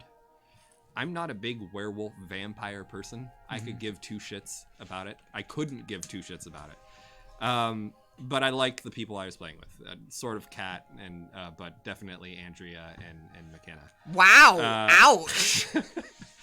But I wish I fleshed her out a little more, but it wasn't one of those campaigns where there was a reason to do that. So I've never played a campaign where it's about your like characters and stuff, like what I try to go for. I've played mostly campaigns about like the story and then getting thrown into it. So you've not had that. And in doing those, and in DMing, I've learned that I am not a constructive player, especially to my DMs, because I see that the way that they're doing things, and in my head I'm just like, I wouldn't do it that way. I wouldn't do it that way. No, you're wrong on this. I don't say that. No, you're wrong on this. No, don't do it that way. But in my head, it prevents me from having as much enjoyment. Mm-hmm. And Kat Annie knows exactly, because she was the DM for Kat and I when I played Blossom. Yeah. It's one of those things where it's just like, I am a better DM when I have control, when I have the illusion of control over what everything is going on, rather than just being a player and having to sit back for. And my time to shine is only 1/4 of the time in the game, mm-hmm. versus being involved, having my fingers dipped in every aspect. And that's probably just because I like playing video games so much. I like writing a lot. And if I have to be a passive person in something, it's like, okay, let me pull out my phone and start fucking around. Twiddle around, yeah. Which you shouldn't do. And I know as a player, don't do that. Like respect. It's Kat's time to shine right now. She's the one with the cool sword, having her head stuck in a guillotine. That's where we left off in that campaign, wasn't it? Let her shine. Just sit back and don't do anything. And so that's my problem as a player. And back to whether I had a character that I wish could develop more, it would be both of them. My first character doesn't count because it lasted half an hour before we stopped playing. That one doesn't. But the other two characters, yeah, I wish they. And I've used both of them in my own campaigns. Galdar is the name of the Minotaur, and he was a blacksmith. And I played a West Marches style game, which what that means is players get together. I had 31 players in my campaign at one point. And so 4 or 5 of them would get together and they would be like, hey, we want to play a game. We want to do this. And so I'd have a bounty board with a bunch of missions on it. One player would pick it and then they would go do that mission and stuff. And in my Minotaur, Galdar, I got to flesh him out by involving him as an NPC in my own world. And then Blossom is out there somewhere. Well, she's currently a wooden doll. Yes. Literally. So... yeah, there's been plenty. Both characters I wish I fleshed out more. Blossom was a psycho, Would and you have- I think that was the most fun thing about her was that you just never could predict what she was going to do in any given situation. And I don't think that you necessarily would get that versatility in a character if it wasn't someone who had experience DMing, especially like right out of the gate. Because like just from the very beginning, you were like, "This is who she is. This is what I want her to do," and she's running around naked and has 2 bats. Yeah, and Vault Tech, what you said is exactly what you do in a West Marches style game. You have other players be like, "Hey, I want to DM this week. Can I do it?" And then you would do it. David, I saw it. Okay. Thank you. I listened to all of that. I did, honestly. Even though at the very end I was messaging him about this track, because this track is amazing and it was really good setting for what you were saying. So that all in mind, with this wood doll out there, Yeah, what? Don't worry about it. What, Don't worry about this either. Stop doing Don't- stuff. It's just, I need you to calm down for a second. I'm gonna ask them the question I asked you because they have more characters, but I want to stay on you for a moment here as I'm running the show. What would make you pick up the dice and a character sheet again? What would make me do that? What would be the like? Is there like a DM you could think of that you'd be like, well, crap, I'd sit down and be a player for them, or Here's what would do it. If I got to play Me, with a I'm the group of DM. characters, if I got to play with a group of players, not characters, if I got to play with a group of players that I felt very comfortable being able to sit back and letting them shine, because I know they're going to not only further their characters' plot, but also mine and the stories, instead of just going on a 2-hour shopping adventure.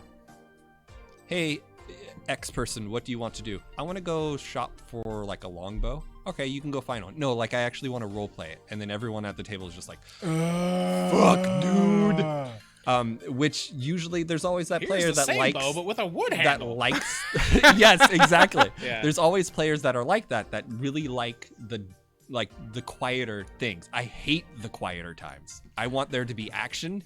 We got done with action. What did I get? I got gold. I want to go spend the gold. What do you want? I want a longsword. Okay, you find someone that can sell you a longsword. Okay, I buy it from him. Not, okay, well, you go into this shop and there's this dude with a big There's a beard. kind of He's got a longsword. long mustache, and it's like, I don't give a fuck. I don't care about him. Just give me my longsword so I can go back out into a dungeon and kill a fucking dragon. I don't As want a to hear about player- your rewards program. Just give me my sword. As a player, that's what I want. So- And so if I had other players that were like that, where we're very much first edition, we kick down the door, we go in, what's in the room, we deal with it, we loot the room, and then we go to the next one. That's the kind of game I like as a player. As a DM, I don't mind sitting back and explaining what the dude with the funky looking mustache is, And that's with the what we weird like, yeah. eyebrows and the very colorful eyes and yada yada yada. Nanny Plunkett. I'm happy with doing that because I know players like that stuff. But as a player, I don't care about that stuff. Well, I think you suffer from a lot of the same kind of things that I do. Like, I like a nice middling, but as someone with severe ADD, like, if there's too much exposition and, like, someone else is like, I just want to see if there's some carrots, and then also I want some healing potions, and I'd like a yard of the blue fabric. Yeah. Like, my brain is going to be over here, like, scrolling through Etsy, looking at Blue fabric. Blue Yeah, fabric. yeah. Like, Yeah. it's Wait, I'm not going to be able to hold my focus and actually continue to be engaged. And then, you know, all of a sudden 20 minutes has passed and you're looking at me going, hey, whatever your character's name is, wake up. What are you doing? We're literally in the middle of combat, and I haven't even realized that I rolled dice just because I heard you go, hey, roll some fucking dice. Yeah. Exactly. A little exposition's okay, as but- a player, I want the other players I'm with to have the same mindset of I want to go into the dungeon, loot stuff, come back, and my character is cool. Really fast, I don't think you are gonna buy blue fabric. You might be looking for blue fabric, but you're probably going to buy green fabric. That would be me. I know, but I just wanted to. She said blue fabric. I just needed to tie it back to that. See, Bring it. that's where you're wrong. Freaking I'll get awesome. black That's really fabric, good. motherfucker, and then it'll just go in a fucking The blackest like box fabric. in my closet of shit I bought, and I don't understand why I bought it. And Voltec murder hobos are the worst thing in the world. Murder hobo? The worst thing for Unless oh my you're God, as a- murdering hobos. So I gotta say that I loved Agatha and I love Agatha. the cat. Yeah. The cat's name was again, Hold on. I know this. I should know this one. I tried to pet it a million times. and you had a fake name for it. So which name are you gonna give us? But I loved that. Yeah. Okay, but like shopping for the His hat name and is coat Mittens. was kind of inconsequential to me. Sure. I mean, in the long run, it could have been something, It could have been. and it made you closer to Turvy, It did, and I was like, okay, I'm gonna take an opportunity. Like you, but it didn't last 2 hours. no, it didn't, but it lasted 10 minutes. Maybe. yeah, and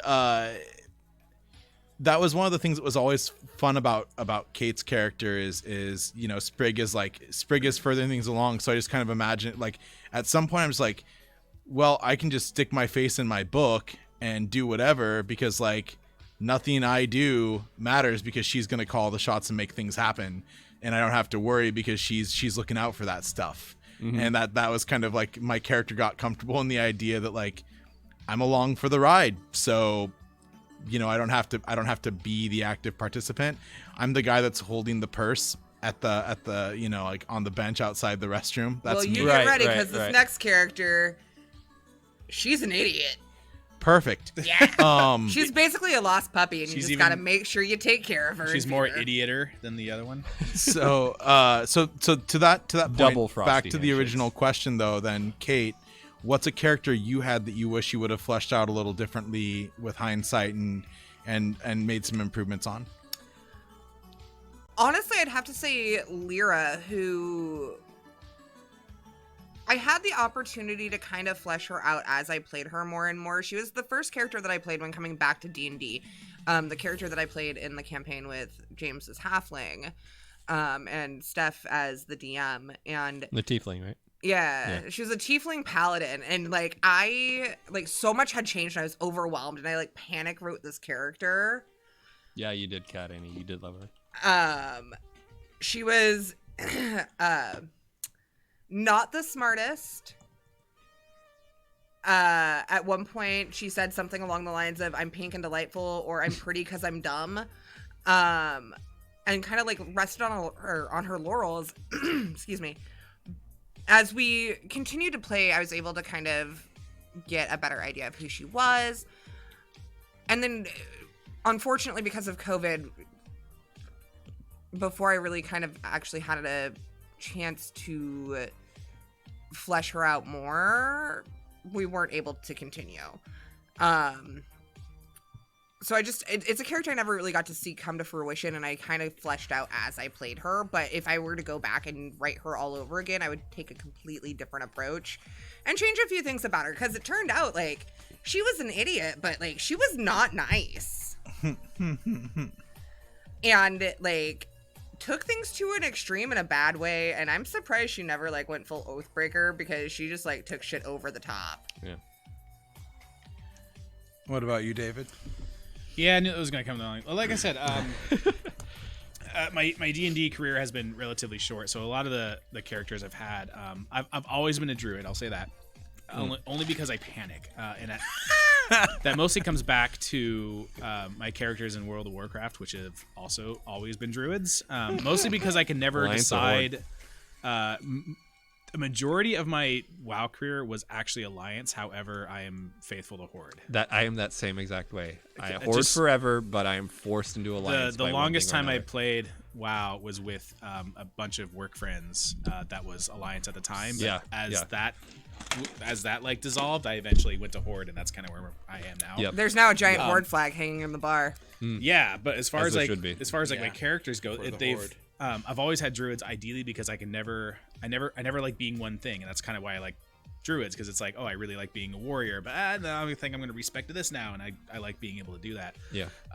So my characters have always been druid something, but they've always had a weird quirk. The last character I remember playing was it was from 5e, so I was a multi-class druid barbarian. Oh, nice. But he couldn't turn into a bear. So every time he would try, it would be like a completely different random animal. And so I'd have like a random generator that'd be like, I'm going to turn into the most ferocious bear. And I'd do like a random thing. It would be like a pufferfish. And so I'd have to deal with that. But he was always kind of a weird character. I thought would be fun to continue. What would you have done with him?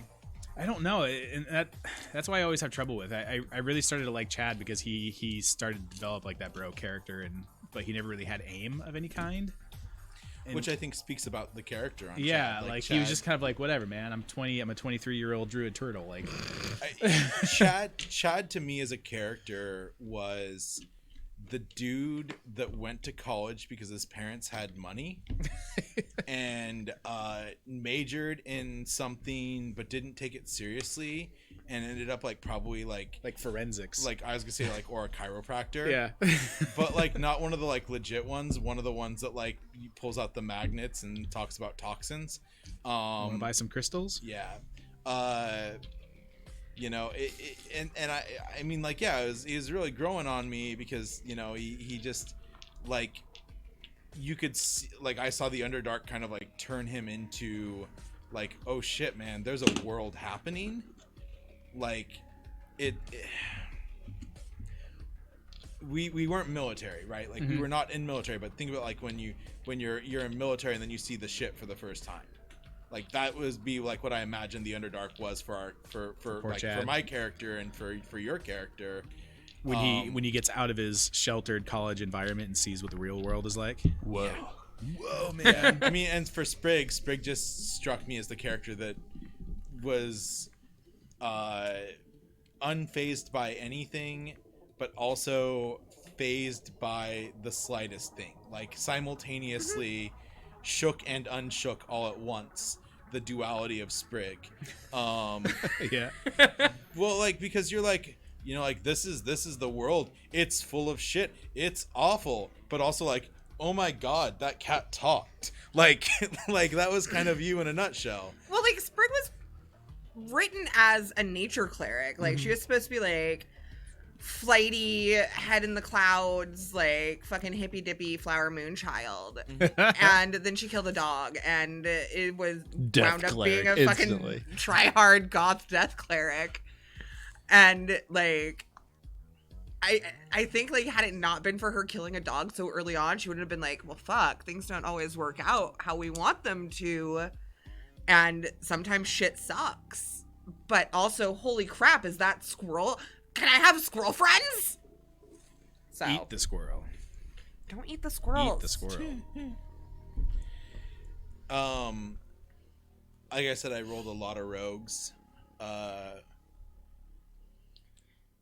wish I would have had more confidence taking out party members when they upset my rogue. Turning on party members is definitely something you don't want to do. Like PKing people? Like a party member taunted me. Yeah. And I had an angry, edgy rogue. And like I didn't want to hurt the party by going full on combat. I did spar with the player after taunting me, but I wish I would have taken it much more like I didn't need that character. We weren't in a situation where it was truly going to hurt us. It was more so about hurting my friend, but like on a character level. And that's kind of where I'm going with my thing here is that, like, when you're playing this, you're playing with a room full of your friends or with strangers or with acquaintances, and how you interact with them and how you affect them matters, but also how your character interacts.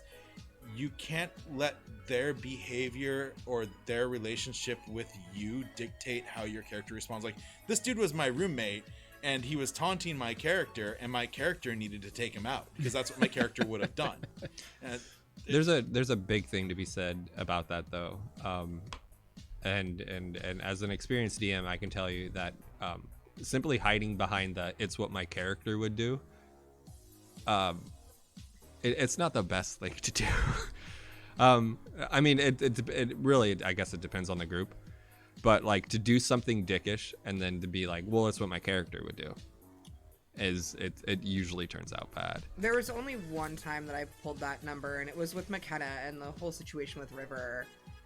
But it was literally like the first time ever playing Dot, who was my rogue. And she was very single-minded, and McKenna for a long time was upset that I didn't give River. I had a good berry that he had given me, her character had given me, and he went down, and I went after the bad guy that took him out instead of giving him the good berry. And McKenna was pissed at me for a while. Yeah. But it was, if that character was more developed at the time, I think she would have made a different decision. But at the time, it was that single-minded, that's the choice that character made right then, and I can't go back on it, unfortunately, and I feel like an asshole. Yeah, I'm not saying it's wrong to be like, that's what my character would do, so It fuck is you. used as a crutch, But it is definitely used as a crutch, and I've seen a lot of campaigns just fizzle out because of that. But at the same time, I've seen some really impressive things happen in groups because people are just like, that's what my character would do. And the whole group's like, yeah, that's what your character would do. I mean, I just got our entire party killed because that's what my character did, so... and that's true. I mean, like, that's a reason why I don't want to play edgy rogues. I mean, that was the rookie thing to do for me at the time, you know, but like, my rogue doesn't want anything to do with any of the party members, isn't supposed to be there, got sucked into it, you know, like different like how like we got sucked into the Underdark style, like we weren't supposed to be there either, but like completely more like, you know, swindled into going on this adventure with this group of people, doesn't want to interact with them. And I mean, it was like I said, like, you know, this is early in my D&D thing, and the thing is like the players like, oh, if you don't want to be here, then the only way to get out is, you know, is to get rid of us. And it was along the lines of that parole officer style situation sort of. And it was like, well, okay, well then, cool, you're taunting me, so let's do this. Yeah. You know, like, and that's a plot device that's used in movies. You see it all the time where that happens, and I didn't want to because I was really worried about how it would just end and affect us from like moving forward. So I'm like, okay, Especially as people, right? yeah, you know, and so it's really interesting how when you have a campaign going, you know, we're people and we're players. We really are. There's 6 of us sitting around and God, so to speak. The one campaign I've never done but I really want to is where people just play themselves. Like, you're humans, you're level 34 5 or whatever. What's a normal, what would you think another normal person would, like, level 3 or 4 would be a normal person? Probably level 3 or 4. Yeah. And then no magic, everyone's just a fighter or a rogue, and then go out into this really low fantasy setting and literally be yourself. You can Nobody also ever still wants be to a do bard. that, because why do you play D&D? So you could be a cool fucking turtle druid, right? It's funny you bring that up because all this translates really easily over to gaming as well. Yeah. And this whole thing is the reason why I yes, love yes. RPGs that allow you to have choices. Yeah. Fable's a good example of this. The first time I played Fable, and it was kind of like this big, like, you know, oh, it's an RPG and you can choose different things. You can be good or bad. And I immediately started playing good. I'm like, this game kind of fucking sucks. Like, these are all things like I would do as a person. Yeah. It's like, you come across a burning farm. What do? Oh, you let's help people get their stuff out and yada yada. But in games, it's like, no, I want to be the asshole. Like, I'm gonna wait for this place to burn and steal everything. Like, that's what I like doing in games, because in life, like, I don't obviously do that. Right. And so it's more fun and exciting to see, like, what's this like? Yeah, How fun is this going to be? Oh, I hate this too. Like, It's the exact reason why every one of my characters I ever make is a girl. different. Yeah, I always make girl characters. I don't ever make male. Well, I made a I was gonna male say- Tauren. I made a male Tauren, but that's different. I'm a different. Tauren. I'm not a human. Yeah. Whenever I have the option to make a female character, I'm a female character. When I play And I'm Rock, the same female character every time. when I play Rock Band, I always rolled a female character because I didn't want to look at a Band. dude on screen. But That's the reason most of That's like the when reason I play WoW. That's the reason I give people is like, well, if I'm going to stare at a person's ass all day, it's might going as to be a well. girl. But that's not the reason why I make No. them. It's not at all. well, and I really like that goes with the thing with Bargery was I was, you know, like going to disguise myself as Bugs Bunny as a girl bunny, but then Lola. realized that like there was probably some comfort in that, and I was going to explore that space, honestly. Like I wanted to, but I wanted to do it respectfully, and I didn't want to upset people. You know, it was not my goal. Like in the girl bunny costume, sure, that would have been a little bit border pushing, but like the actualization, like, wow, this is a safe space, and like moving forward with that, and and I wanted to develop and explore those things. What I like doing about like personal D&D, where it was like if it was just the four of us without stream, is I would definitely employ you to explore those avenues, because I like to bring in a lot of things that like are definitely PC. Like, hey, you can't say that, you can't do that. Like that's dangerous. Like, don't go there. And I like with a group of people who you're very comfortable and you're friends with, and it's, the comfort of your own, mother's basement with your Mountain Dew and Dorito chips, where you can explore things like that. The things that happen Mountain Dew when Doritos, it's please just sponsor us. like our normal group sitting around, Yeah. it's fucking ridiculous. How would you guys feel about creating each other's characters? Oh my god. Oh my god. That'd And actually pick be them fun, up like too. whose line is it anyways? Well, or more another possibility is, how would you feel about playing each other? Or what Vaultec just suggested is a zombie survival as ourselves, and we start in Batcave and have to figure out how to survive. That would be super That's cool. kind of a be fun, really like down to realistic do one that. too. That's a good Yeah. idea. And I would be down Vaultec's to do killing that it today. And I would do that even as I would play as Kate or David in that exact To situation. just play each other would actually be kind of fun. I don't want to know what either of you would do. It'd be like a playing me. weird kind of roast that you have to like live through. You'd have to be accepting, but there'd have to be some understanding that like we're going to showcase the things about each other that like would hurt our feelings. I know I would have my feelings hurt, but I also would know that it's in my best interest. I would just play David like oh god, what's his name? Like Stuart from Mad TV. Look what I can do! So if you're playing No! Let me do if you're it! playing David has to play me and I have to play you. Yeah, that's how that That's would work. exactly how it would have to work. But it would be David. It would be David as Stuart from Mad TV. I can do that. And that actually would be a reasonable flavoring too, is that you would pick an external character to blend with that person. That could also kind of cut. There's no external. That's who David is. Yeah, but Stuart? No. No, he's very. I have a fudgesicle. But I would be down for that. I love the idea of that zombie survival. Especially Yeah, the with- map and everything's already made up for Yeah. you, isn't it? The map is the Google Maps. All the is a descriptions thing. are already We there. we just use Google Maps. Yeah, just literally. Loot the I think it'd Safeway. be fun to do that as a one shot. That would be a fun. Um, Get to the vault. yeah, get from Batcave to Vault. My friend Mary, she tells me about this group that podcasts their D&D game, and they're all just a bunch of like soccer dads. Dungeons and Daddies. Dungeons and Daddies, It's yeah. so good. Dungeons Yeah. and Daddies. It's so good. It's No, ridiculous. that's a the not sub- what you think it is. No, the subtitle of the podcast is it's like Dungeons and Daddies, not a BDSM podcast. Yeah, that's what it would sound like. Is basically what it's called, and it's fantastic. It's quite a good name too. But I feel like that could be a really fun one shot and something that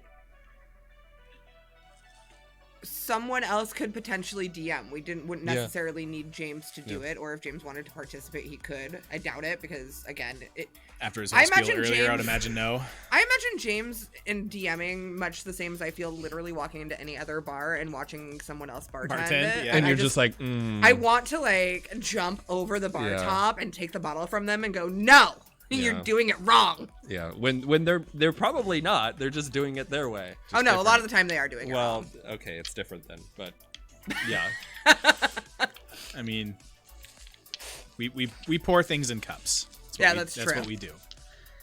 It's not much different. They're definitely not doing it wrong, but Yeah.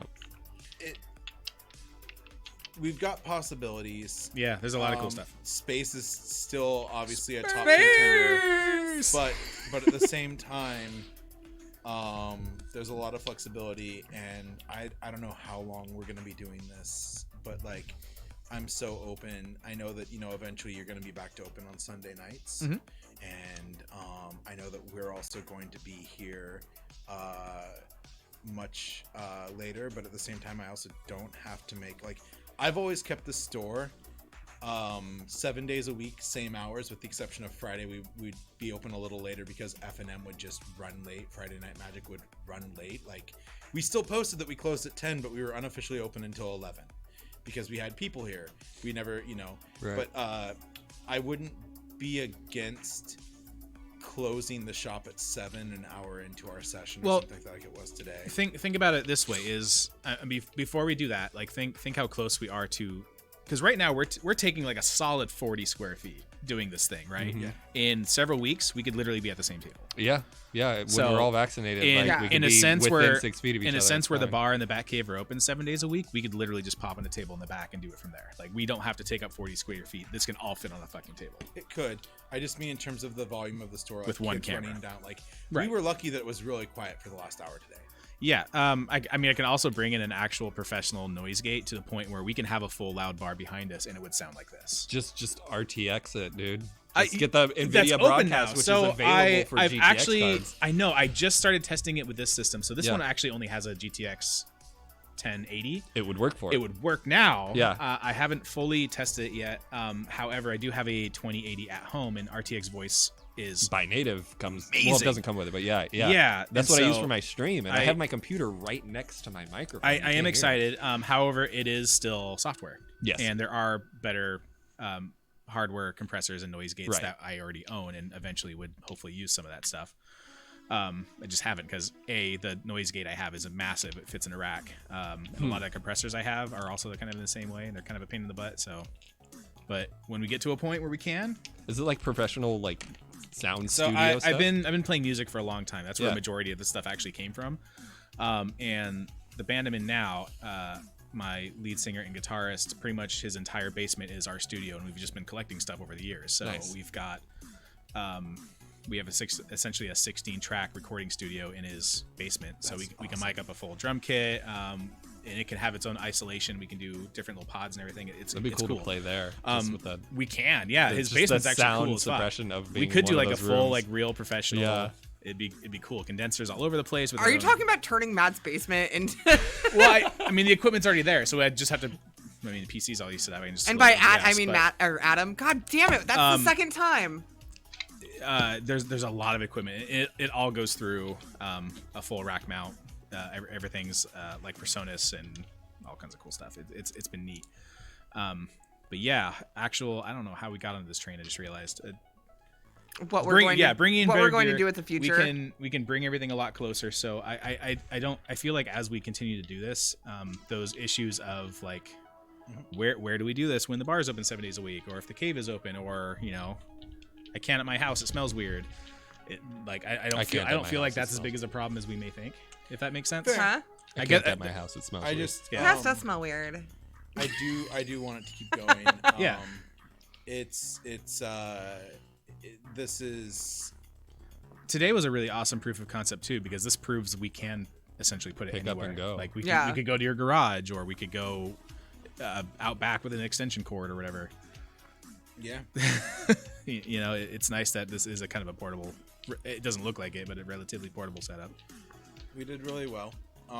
You did an awesome job setting up. Back to the big questions. One thing that we didn't do was we didn't talk really about dice and superstition a whole lot. What was that? Dice and superstition. You know how some people have dice jails, and it's fucking ridiculous. You know how I have so many dice that I've Yeah. literally brought a different set to every session we've played. I bet. I have one right now. I know. It's this one. My metal set. That's it. I bring the same sets every time since the time that I had the guys run stuff over to me, because I just keep them in my glove box now. Smart. That's just something that I never thought I'd do, is keep two sets of poly in my glove box. I keep an entire set of dice in my purse at all times because you never know when you're going to need You never know when you gotta roll. You never know when you need a caltrip, right? Yeah. I'm a huge fan of foam dice, only because I constantly fidget, and it's better to have something that's quiet for me than it is to hear Clackety like all the clackety. time. And that's not Like to me say doing like this. I mean, occasionally it doesn't bother me, but like I've literally been doing this for the last 3 hours. Like, no one needs to hear this. I was on a date one time with a person who pulled a bunch of dice out of her purse, and I proceeded to sit there and identify them and tell her details about them. Like, Mansplaining mansplain dice to her. Yeah. No, And she pulled no, them out of her she- own purse. She pulled them out of her purse, and she's like, "So she challenged me. She's like, if you look at these dice, can you what brands?" You just and things tarot like that?" carded the dice. No, I'm like, okay, so these are Chessex. This is the speckled series. Oh, I see. Yeah, no, it was just it These are wasn't the Can you- Chessex Teal Borealis with the original glitter. it wasn't that good. But just being able to roughly tell her what set it was, because she's like, so you really know your dice, right? Like you can look at them, and like when I would go to a Magic tournament, I'd go to a Grand Prix, and there's hundreds of players, sometimes thousands in some cases, and you walk by tables and you see them playing, and I could look at a deck and tell you what brand of sleeves they had. Nice. And in some cases I could even tell you That's the approximately how old they lamest were. skill that you could possibly put on a resume. I disagree. I think it's cool as hell. I think it's cool too Yeah. I to be mean- that in depth with your hobby That's really that you know the little things like that. Yeah, I mean, those dice sets over there that came off the shelf, I could, or off of our rack, I could tell you, if you brought a set over, I could give you a rough idea as to which company provided them, because you've got to know your product. No, I wasn't trying to like mansplain or dice like this is what you use for bludgeoning damage. No, it wasn't. It wasn't like that. It was she wanted So to see hot. if I cared about my product. And It's a good test. So imagine somebody walks into your shop, right? And they're like, "Oh, here, this is my favorite set of dice. I these were given to me, and I've only got 4. What do I do? How do I get the other 3? Where can I, like they want to, like they've got sentimental attachment, like being able to be like, oh yeah, like those are the Borealis set. You're screwed, or those are the Gemini set from Chessex. Those are pretty easy. They were $2 more than the other sets. Blah blah blah. Like, being able to also tell them a close recommendation of the Chinese knockoff that I got a lot cheaper. That sort of thing was really important to me. But like sentimental attachment to dice, I get getting attached to them as a gift, but getting attached to them for their rolling, like, yeah, I'm glad none of us are like, oh, these dice are bad, better try different ones. Although Kate's definitely did give me bad rolls. That one time I borrowed yours. I am definitely a goblin when it comes to dice. Like I'm like, yay, shiny click clacks. Need more. I own a disturbing amount of dice. Fish bowls worth. You think it's just a fishbowl? Several of these. This is one of hers. That's one of my jars. at the bar. I've got several mason jars filled. I have an entire lamp that I actually made that is filled with dice. Wow. I have a vase filled with dice. I have an entire drawer with dice bags in it. They're pretty, okay? But that being said, there is a lot to be said about being able to identify those things. Like, yeah, I can make fun of Matt because he can identify the kind of sleeve used on a Magic card. But if you did put, identical, like, because Chessex, their Borealis line, they switched glitters a few years ago, and there's a big thing between the new glitter and the old glitter, and collectors really want old glitter, and it's actually a lot more valuable for a number of reasons. If you put those down in front of me, I could immediately tell you which one was the new glitter and which one was the old glitter just by looking at them. There's one specific set that was out of print. I can't think of the name of it for the life of me. It's like white and it's got purple font, I want to say, and it was like it was black font maybe with white with hint of is a very expensive Chessex set on the secondary market. It was like $150 a set like 4 years ago. Yeah. And I think they did reissue, but they did differently because they didn't want it to be they didn't want to devalue what the people have. Yeah. So it for you, a lateral would be, walking into a bar, ordering a well rum and coke and telling them that they have Potters or something like that, Not us. Not us. Well, Nope. no, not you guys, but being able to identify. He tried to bring heritage into the bar and I almost threw it at him. At least he's not like sporting the HRD. Brandy, no. I drank so much Hood River Distilleries vodka and root beer schnapps. Anyway, no. Being able to identify, like what mixers they use, what brand of mixers, being able to identify those things, knowing those flavor nuances and stuff like that, and I imagine to a very large degree you can do that stuff. Oh yeah, no. There's one drink that I order at basically any new bar that I go to because it will tell me what kind of person that bartender is and how good they are at being a bartender, because there is a lot of nuances that go into it. It is essentially, yeah, we just pour stuff in a cup, but there is a lot more to it than that. Is it a Long Island? No, but that being said, Singapore Chrissy doesn't slang. know how to make a Long Island, and I will not ever stop making fun of her for that. She blames her sister, which is the right thing to do. It is. That's true. No, it's a lemon drop, which is on its surface a very simple classic cocktail, but it's also incredibly easy to screw up. Triple sec lemon vodka. Incorrect. If you made me that as a lemon drop, I would. Simple lemon vodka. Everyone does it differently. It's Mom and Dad are fighting. Yeah. muddled lemon, citrus vodka, triple sec, and then I do simple and a splash of lemon juice, and maybe sometimes I put sweet and sour in it because it does make it a more well-rounded flavor and add a little bit of sweetness on the back end.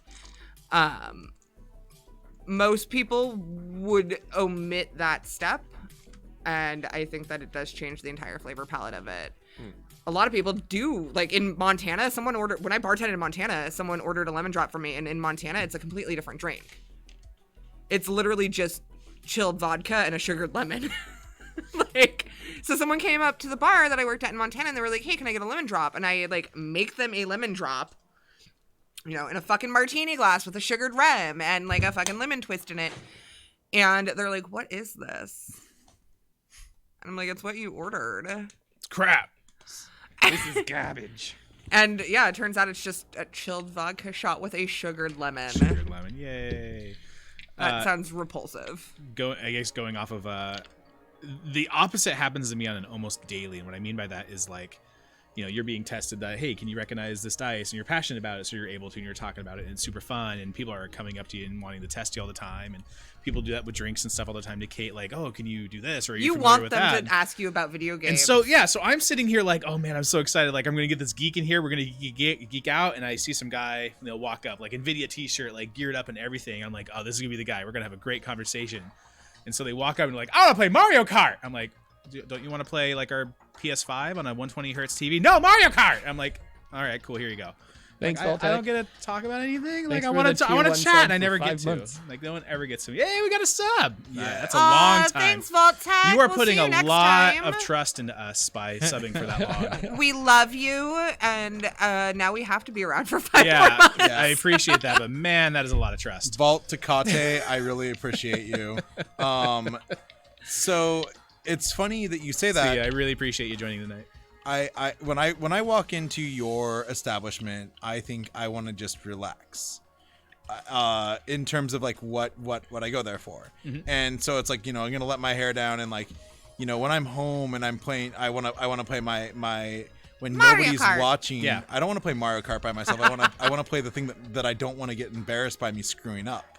Mario So when I go and I play Mario Kart in front of people, or whatever, it's so much more casual. But one of the things that I love about your establishment is that I'm always in there, and there's always some great music going on. There's always something to prod you about over music, or to get to just have a little bit of a stroll down memory lane over musically. Yeah. And we've talked a little about some bizarre video games. We've gone to some depths on some stuff, but I'm not saying it doesn't happen.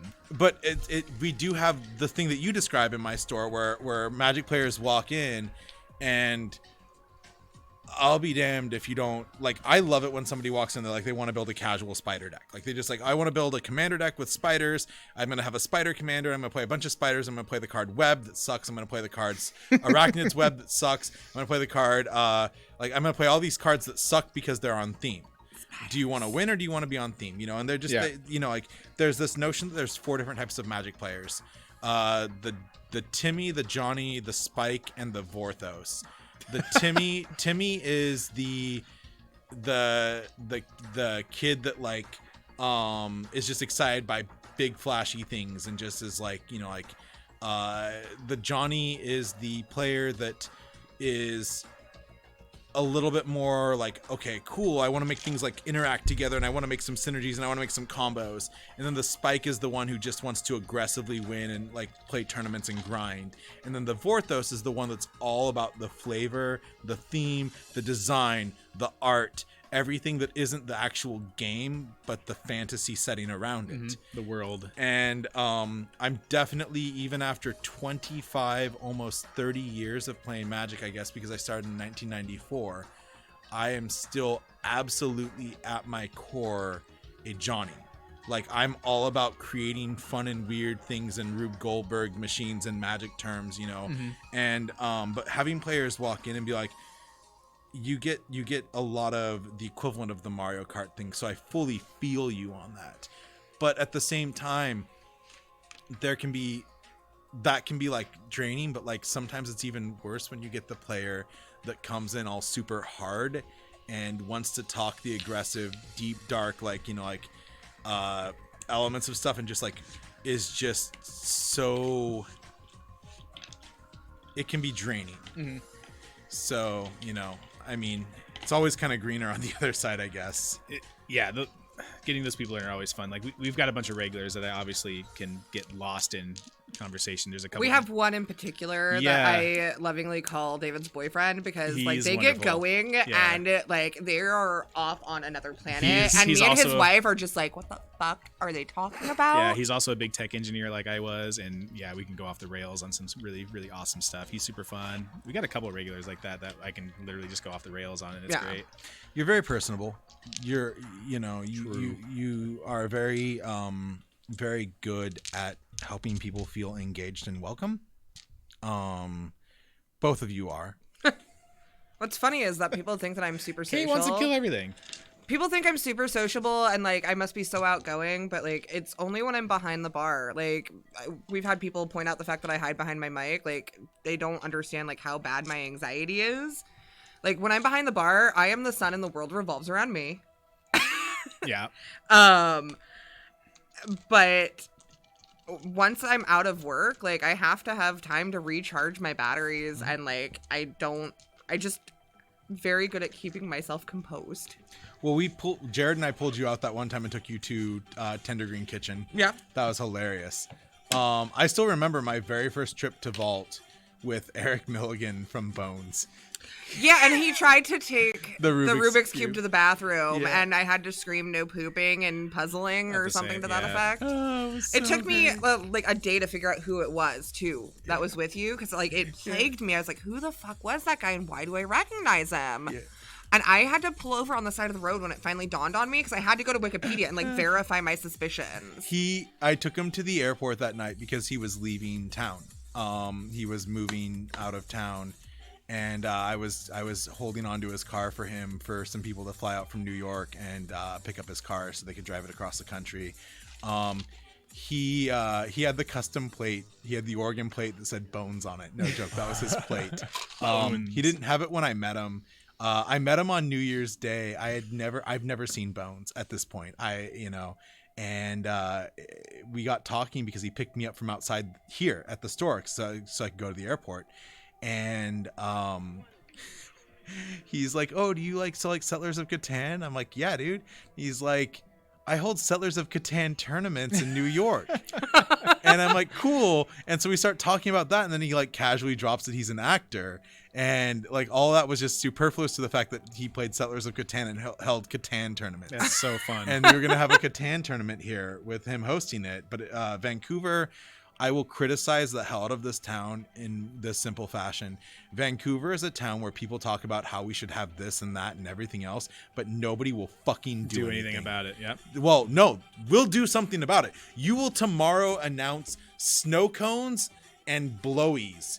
And like, not you giving the blowies, but like, and nobody will fucking show because it's Vancouver and they can't be bothered to leave their house. I mean, we're talking pre-COVID. Like, people, they don't want to leave their home. They don't want to get out and do things. The only people that sadly in this town that get out and do things are you know which people I'm trying not to say right now because they did it in front of your business a few weeks ago. Yeah. Are they furries? No. Damn it. The first word was going to that would be a lot more fun. The F was for fucking. Yeah. as an adjective to describe the group of people that I was. We'll talk about it after. Okay. But yeah, people in Vancouver need to take a chance and actually go out and do these opportunities. That is my biggest criticism of this town is people repeatedly try and offer up things that are fun. And even if that thing is not as fun as the thing that you want, doing that thing will lead to the thing that you want. Mm-hmm. Well, I think one of the most common things I get told when people come into the bar is like, I had no idea this place was here. And I'm like, we've been here for 2 years. That's, Like- I've never advertised. But there's also Apart been from, a like, big social. word of mouth. We have 2,000 plus people on Facebook, 1,000 plus people on Instagram. Like, we have a fairly decent following. But people that are like, oh, I live 2 apartment complexes over, or I work like across the street and I had no idea this place is here. I think a big thing is like there's this mindset that I never realized when I lived in Portland, because I lived in Portland for 10 years before I moved to Vancouver. But I never realized it when I lived there, is that people in Vancouver seem to think that cool things can only exist and happen in Portland. Yep, exactly. And so they don't actually go out of their way to see that these things are happening and do in fact exist in your own backyard. Exactly. Yeah. There are actually more game stores in Vancouver than there are in Portland. That is unfortunately true. It sucks for the market for you, but the fact that that is a thing that exists, and I don't think people realize that. Yeah, it's mind blowing. You're talking, when you say Portland, you're talking literally Portland from and like just, Portland proper. Yeah, and like all the way out to almost Gresham. Like we're talking, I could tell you off the top of my head, I could think of a few down the Milwaukee area, and I'd even include those. I'd be willing to, but like overall Vancouver, especially when you look at per capita, 100%. We are hosed. Like, and then we also have to compete. Like, you know what Vancouver doesn't have? A Best Buy. You know what it had 15 years ago? 2 Best Buys. Yeah, I was gonna they say we both had 2. failed. I was gonna say there was still a Best Buy in Vancouver when we worked at Best They're Buy. literally still paying for the one in Hazeldale. But do you know why they fail?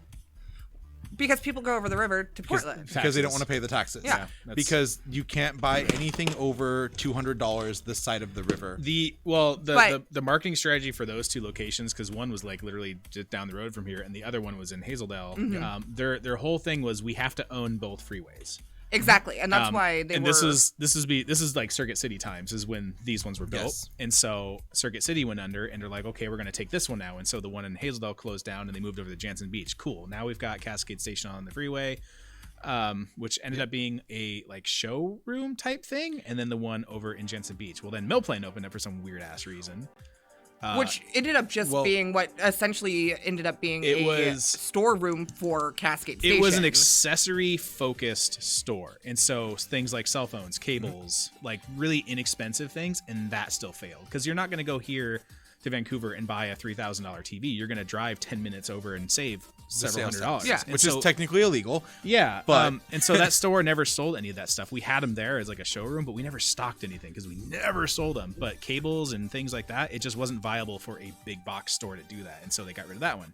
Well, and the Cascade Station one was just a relocation of the one that was originally the Airport Way Correct. one. Which, Yeah. Yeah, when it's when that got built. What years were you at Best Buy? So Oh, we God. actually were at Best Buy during that move. Yeah, we were part of that whole process. From when they moved from the original location on Glen Whiting to the one at Cascade Station. What's funny is I literally used to work on the south side of. I worked in the Wind Sivers building right there behind the Plaid Pantry. Like if you're staying in the Plaid Pantry parking lot, there's the beauty supply shop, and then there was a building behind it that's only 3 stories tall. Mm-hmm. That was where I worked in the early 2000s, and so I spent all my lunch breaks over at Best Buy buying CDs.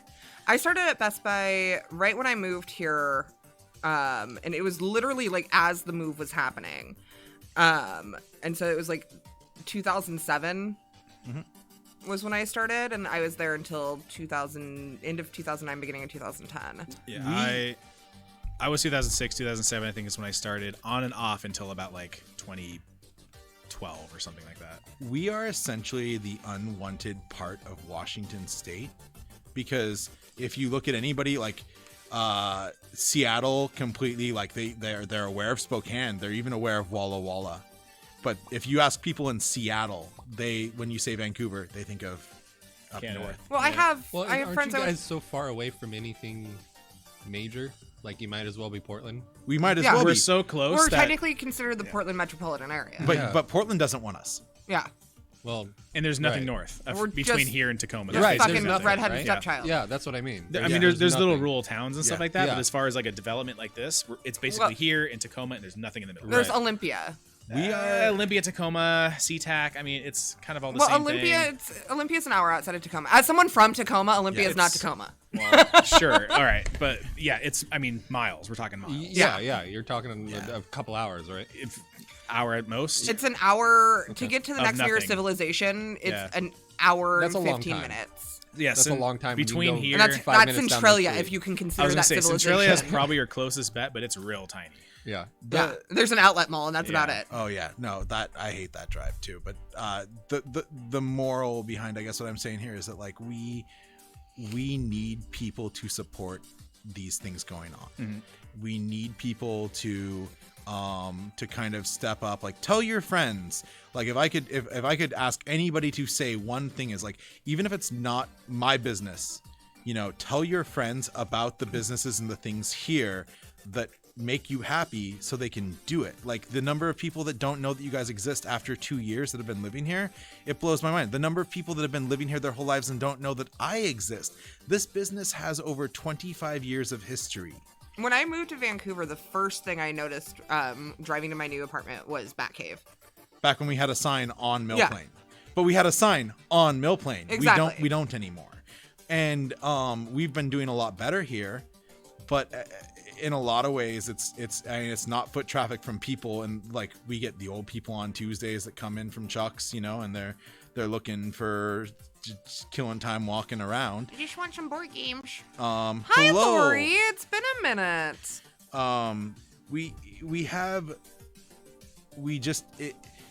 Vancouver's best kept secret is everything in Vancouver. Oh, I was gonna say it's that furniture store on St. John's where I buy everything.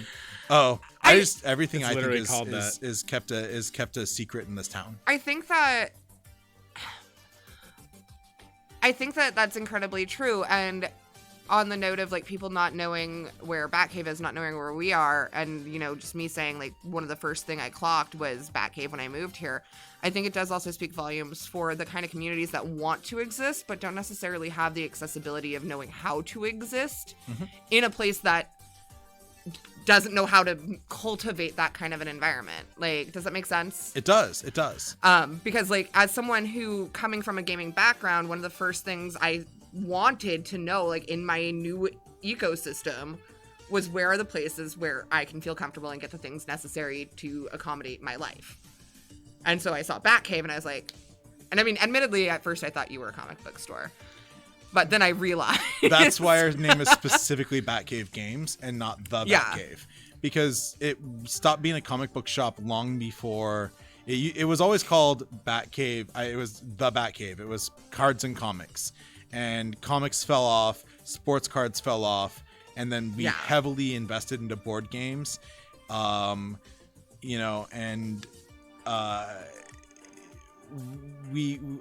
when I took over, it was officially Batcave Games from the beginning. Like that was the difference between the Batcave and Batcave Games was the 2-month time period where it was closed and in its cocoon. yeah.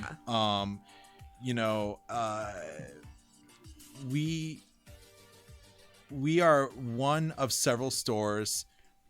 This town is almost 200,000 people, but that's just Vancouver.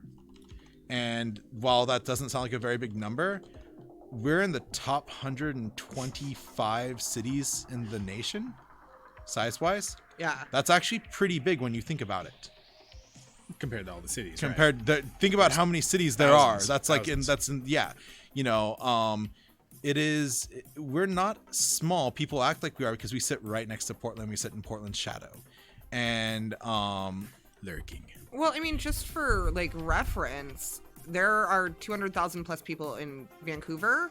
The population of Tacoma, which coming from there and living here, like Tacoma seems like a much bigger place than Vancouver. Tacoma's how much bigger though?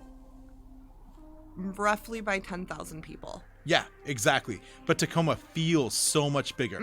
And it does. And I can tell you that, like, you know, like I lived in Shelton, and I'd check out to Olympia, and occasionally I'd go up to Tacoma. I'm if I was sorry you really lived in feeling- Shelton. Oh, it was awful.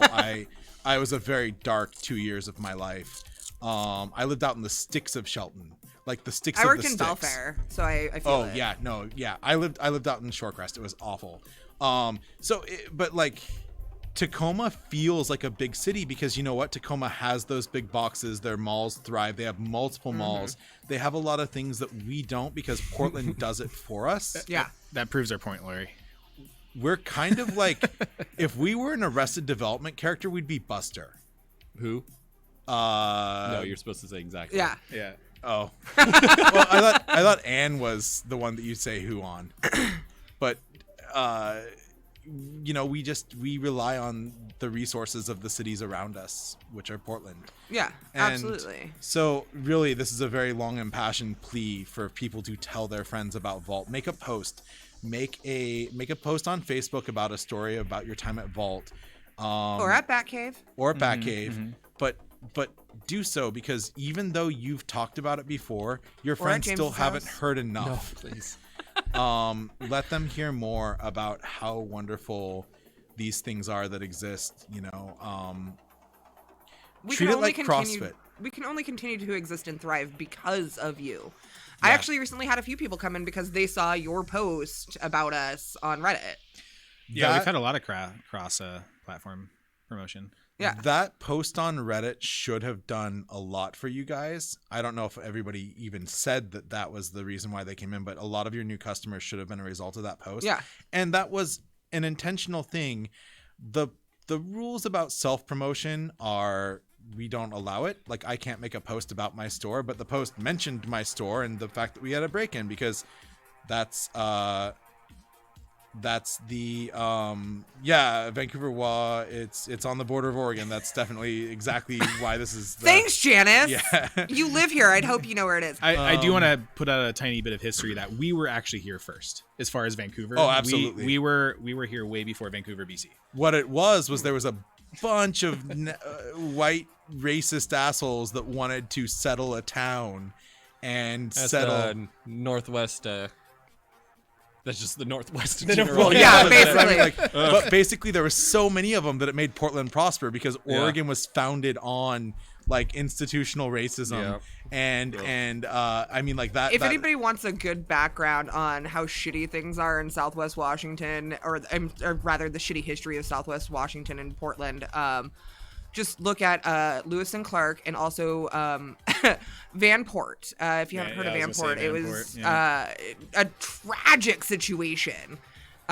Would definitely recommend it. yeah. Educational. I do want to shout out to the other stores right now for those that will watch this or talk about this. I'm gonna try and list them all really fast that are worth mentioning.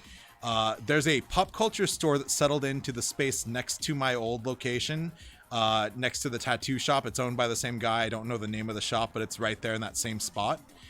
Next to the Burgerville and Heights. There's a shop in Vancouver worth checking out called Toy Box Heroes. They sell a lot of vintage toys. They were toys hit and the stuff. night after we were hit by the same people. Columbia Sports Cards and Hobby. They've got the largest in-stock selection of Pokemon that I can think of in the area. However, their prices are definitely market because it's impossible to get Pokemon right now. What's the chain of Xbox stores? In the Microsoft. malls. The mall one. GameStop? GameStop. No, in the mall. for life, go to the Play mall. Live, right? What? Oh, Play Live Nation. yeah. Yeah. I thought they closed. They're still open as far as I know. They're a great little magic shop. They're the only actual premium shop that I know of in the area. They're an Xbox arcade. Yeah, and they play When I Magic worked Gathering at, there. I used to work at GameStop, and when I worked there, they would actually come down to our store to try to get discs cleaned, but we can't clean their discs for them. I mean, I clean my own. I don't touch anyone else's. Nice. I didn't even know there's. Wait, hold on. This is new to me. I've never even heard of this place. It's been there literally since that time you walked into the mall and was like, "Holy shit! I didn't know you worked at GameStop." It's Like 5 years ago. Yeah, it's been there for like 10 years. It's up Yeah. on the top level and it's on the. It's by JCPenney Oh, on like the top I, level. like I Yeah. go to the whole mall. No, but Actually, if just you lost my walk out of GameStop by my Cinetopia, just hang a house. left. Turned into a sandwich shop. Oh, sad. Oh, That's- darn Well, it. now you have a new one. But sandwich shops are great. Oh, bummer. I didn't even know that place existed. That sucks. There's TCG House. There's Fate and Fury. There's Shadowwalkers and Battleground. And I feel like I'm missing another one here. There's Dice Age Games Dice on Age. 4th Plane. Dice Age is probably the closest to us in business model that I can think of. They handle Warhammer. We don't. We handle a lot more Magic than they do. But we have the biggest overlap in board games. And then also shout out to Leah at Kazoodles, just down in the same strip mall as me. I have a toy store that I quote compete with unquote, where they sell Settlers and a bunch of other board games that we sell, but we have such a differing business model and style and everything. But it's a great little shop that I recommend. Nice. There's a lot of great places here. Just get out and explore them. Legendary Games, the people that Double Jump for video games. My gosh, Double those Jump, guys they're are so amazing. fucking great. They're I love expanding. those guys I'm so so much. happy. Yeah, the fact that they're doing well. We wanted to do video games because how great would it be to turn your video games into board games? We wanted to do video games, but Double Jump opening kind of made us go, nah, we don't need to. Fair. We don't need to. Yeah. And but get out, support, and as the world opens back up, please explore this town. We've got parks here, And parking. Right? By the way, if you live in Portland and have ever parked in downtown Portland, just do yourself a favor and go park for 15 minutes in downtown Vancouver and be amazed by the price difference. Yeah. That was the biggest thing when I first moved here. I was like, holy shit, it only costs 40 cents to park for 15 minutes? Or for an hour. It was an hour at the time. Yeah. Like, It's pretty great. that was inconceivable as someone who had worked in downtown Portland for the last couple of years. Like, it cost me like $9 a day to park for half of the day. It was ridiculous. Whereas I could park for an entire day for $2 in Vancouver. We have a bitchin' farmers market that a lot of people don't even realize we have down at Esther Shore Park every week. It actually is just picking back up after COVID. Yeah, they just started back up. I haven't been there since everything, but I unfortunately don't plan to until things get better. But they're still doing their thing. A bunch of new little knickknack shops are part of it too. Super Rad breweries. In the area. Breweries and stuff. Like, there's been a bunch of new things lately, which is kind of neat. There's some really incredible tattoo parlors in Vancouver as well. We got a lot of unique shit. So Yeah, we it's have that. pretty great. There's a tattoo shop over by what used to be Out of Bounds, where the guy has like just Star Wars figures everywhere. Yeah, I actually know about that place. I don't know anything about their work though. It's so- right by the ice arena. or Yeah, ice rink. it's by that barbecue place, Rib City. What, Yeah, it's by Rib- is Out of Bounds not Out of Bounds anymore? No, Out of Bounds changed ownership. Oh. Mary sold finally. I didn't realize that. I used to work there. That's where I got my start as a KJ. Hot dang. Yeah. How long ago was that? Because I remember it always being Out of Bounds. That must have been recent. 2006 to 2007. I think I was there for only a year, and then I was at After Dark. It's You still would have out- only been 20. It's still Out of Bounds though. Yeah, but Okay. you were there probably for Casey and for Emily. I Casey Rowland. I could Emily. probably count how many times I've been there in one hand. You've probably seen them. They were. I'm you know, sure. They were. The I good went there a KJs. couple of times back in the Best Buy days because Scott used to live right around the corner from there. Yeah, and we'd hang out there all my the time. stomping grounds are more downtown, like east side versus up here. I never really got downtown bar action up here. We have a chance to make Vancouver something to be really proud of, and we should. I think do we're already that. there.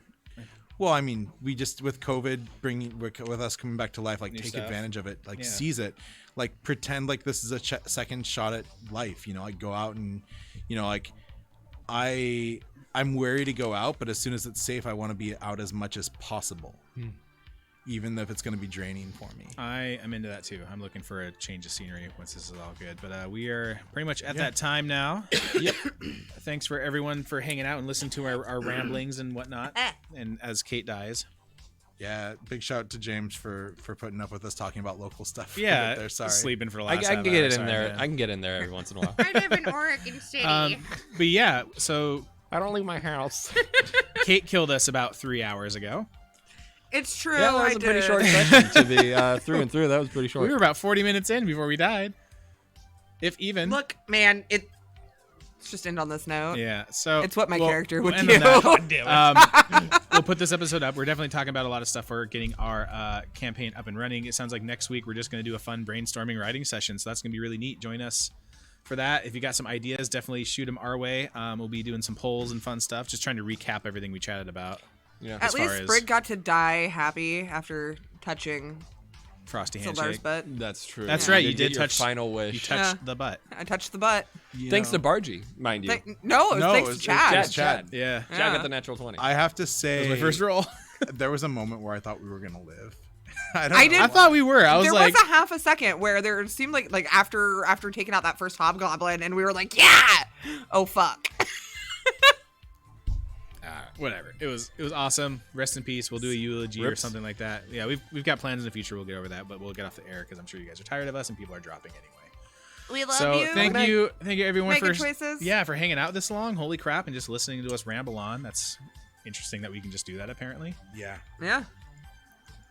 But yeah, so we'll see you Alrighty. on the next time. We'll see you on the flippity flop. We'll see you in the next Wasteland. Wait, does that mean that you're coming next week too? Apparently. Okay. I thought we were. Were we not? Yay.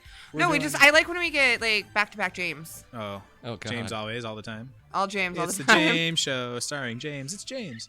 James. Yeah. All right, I'm having you guys record that so I can have that at the beginning of my own stream because I need an intro. We're gonna roll 3 new characters, all named James. Oh my god. But different spellings. Yeah. Hi, Jay. I'm Larry. This is my brother Daryl. This is my other brother Daryl. Yeah.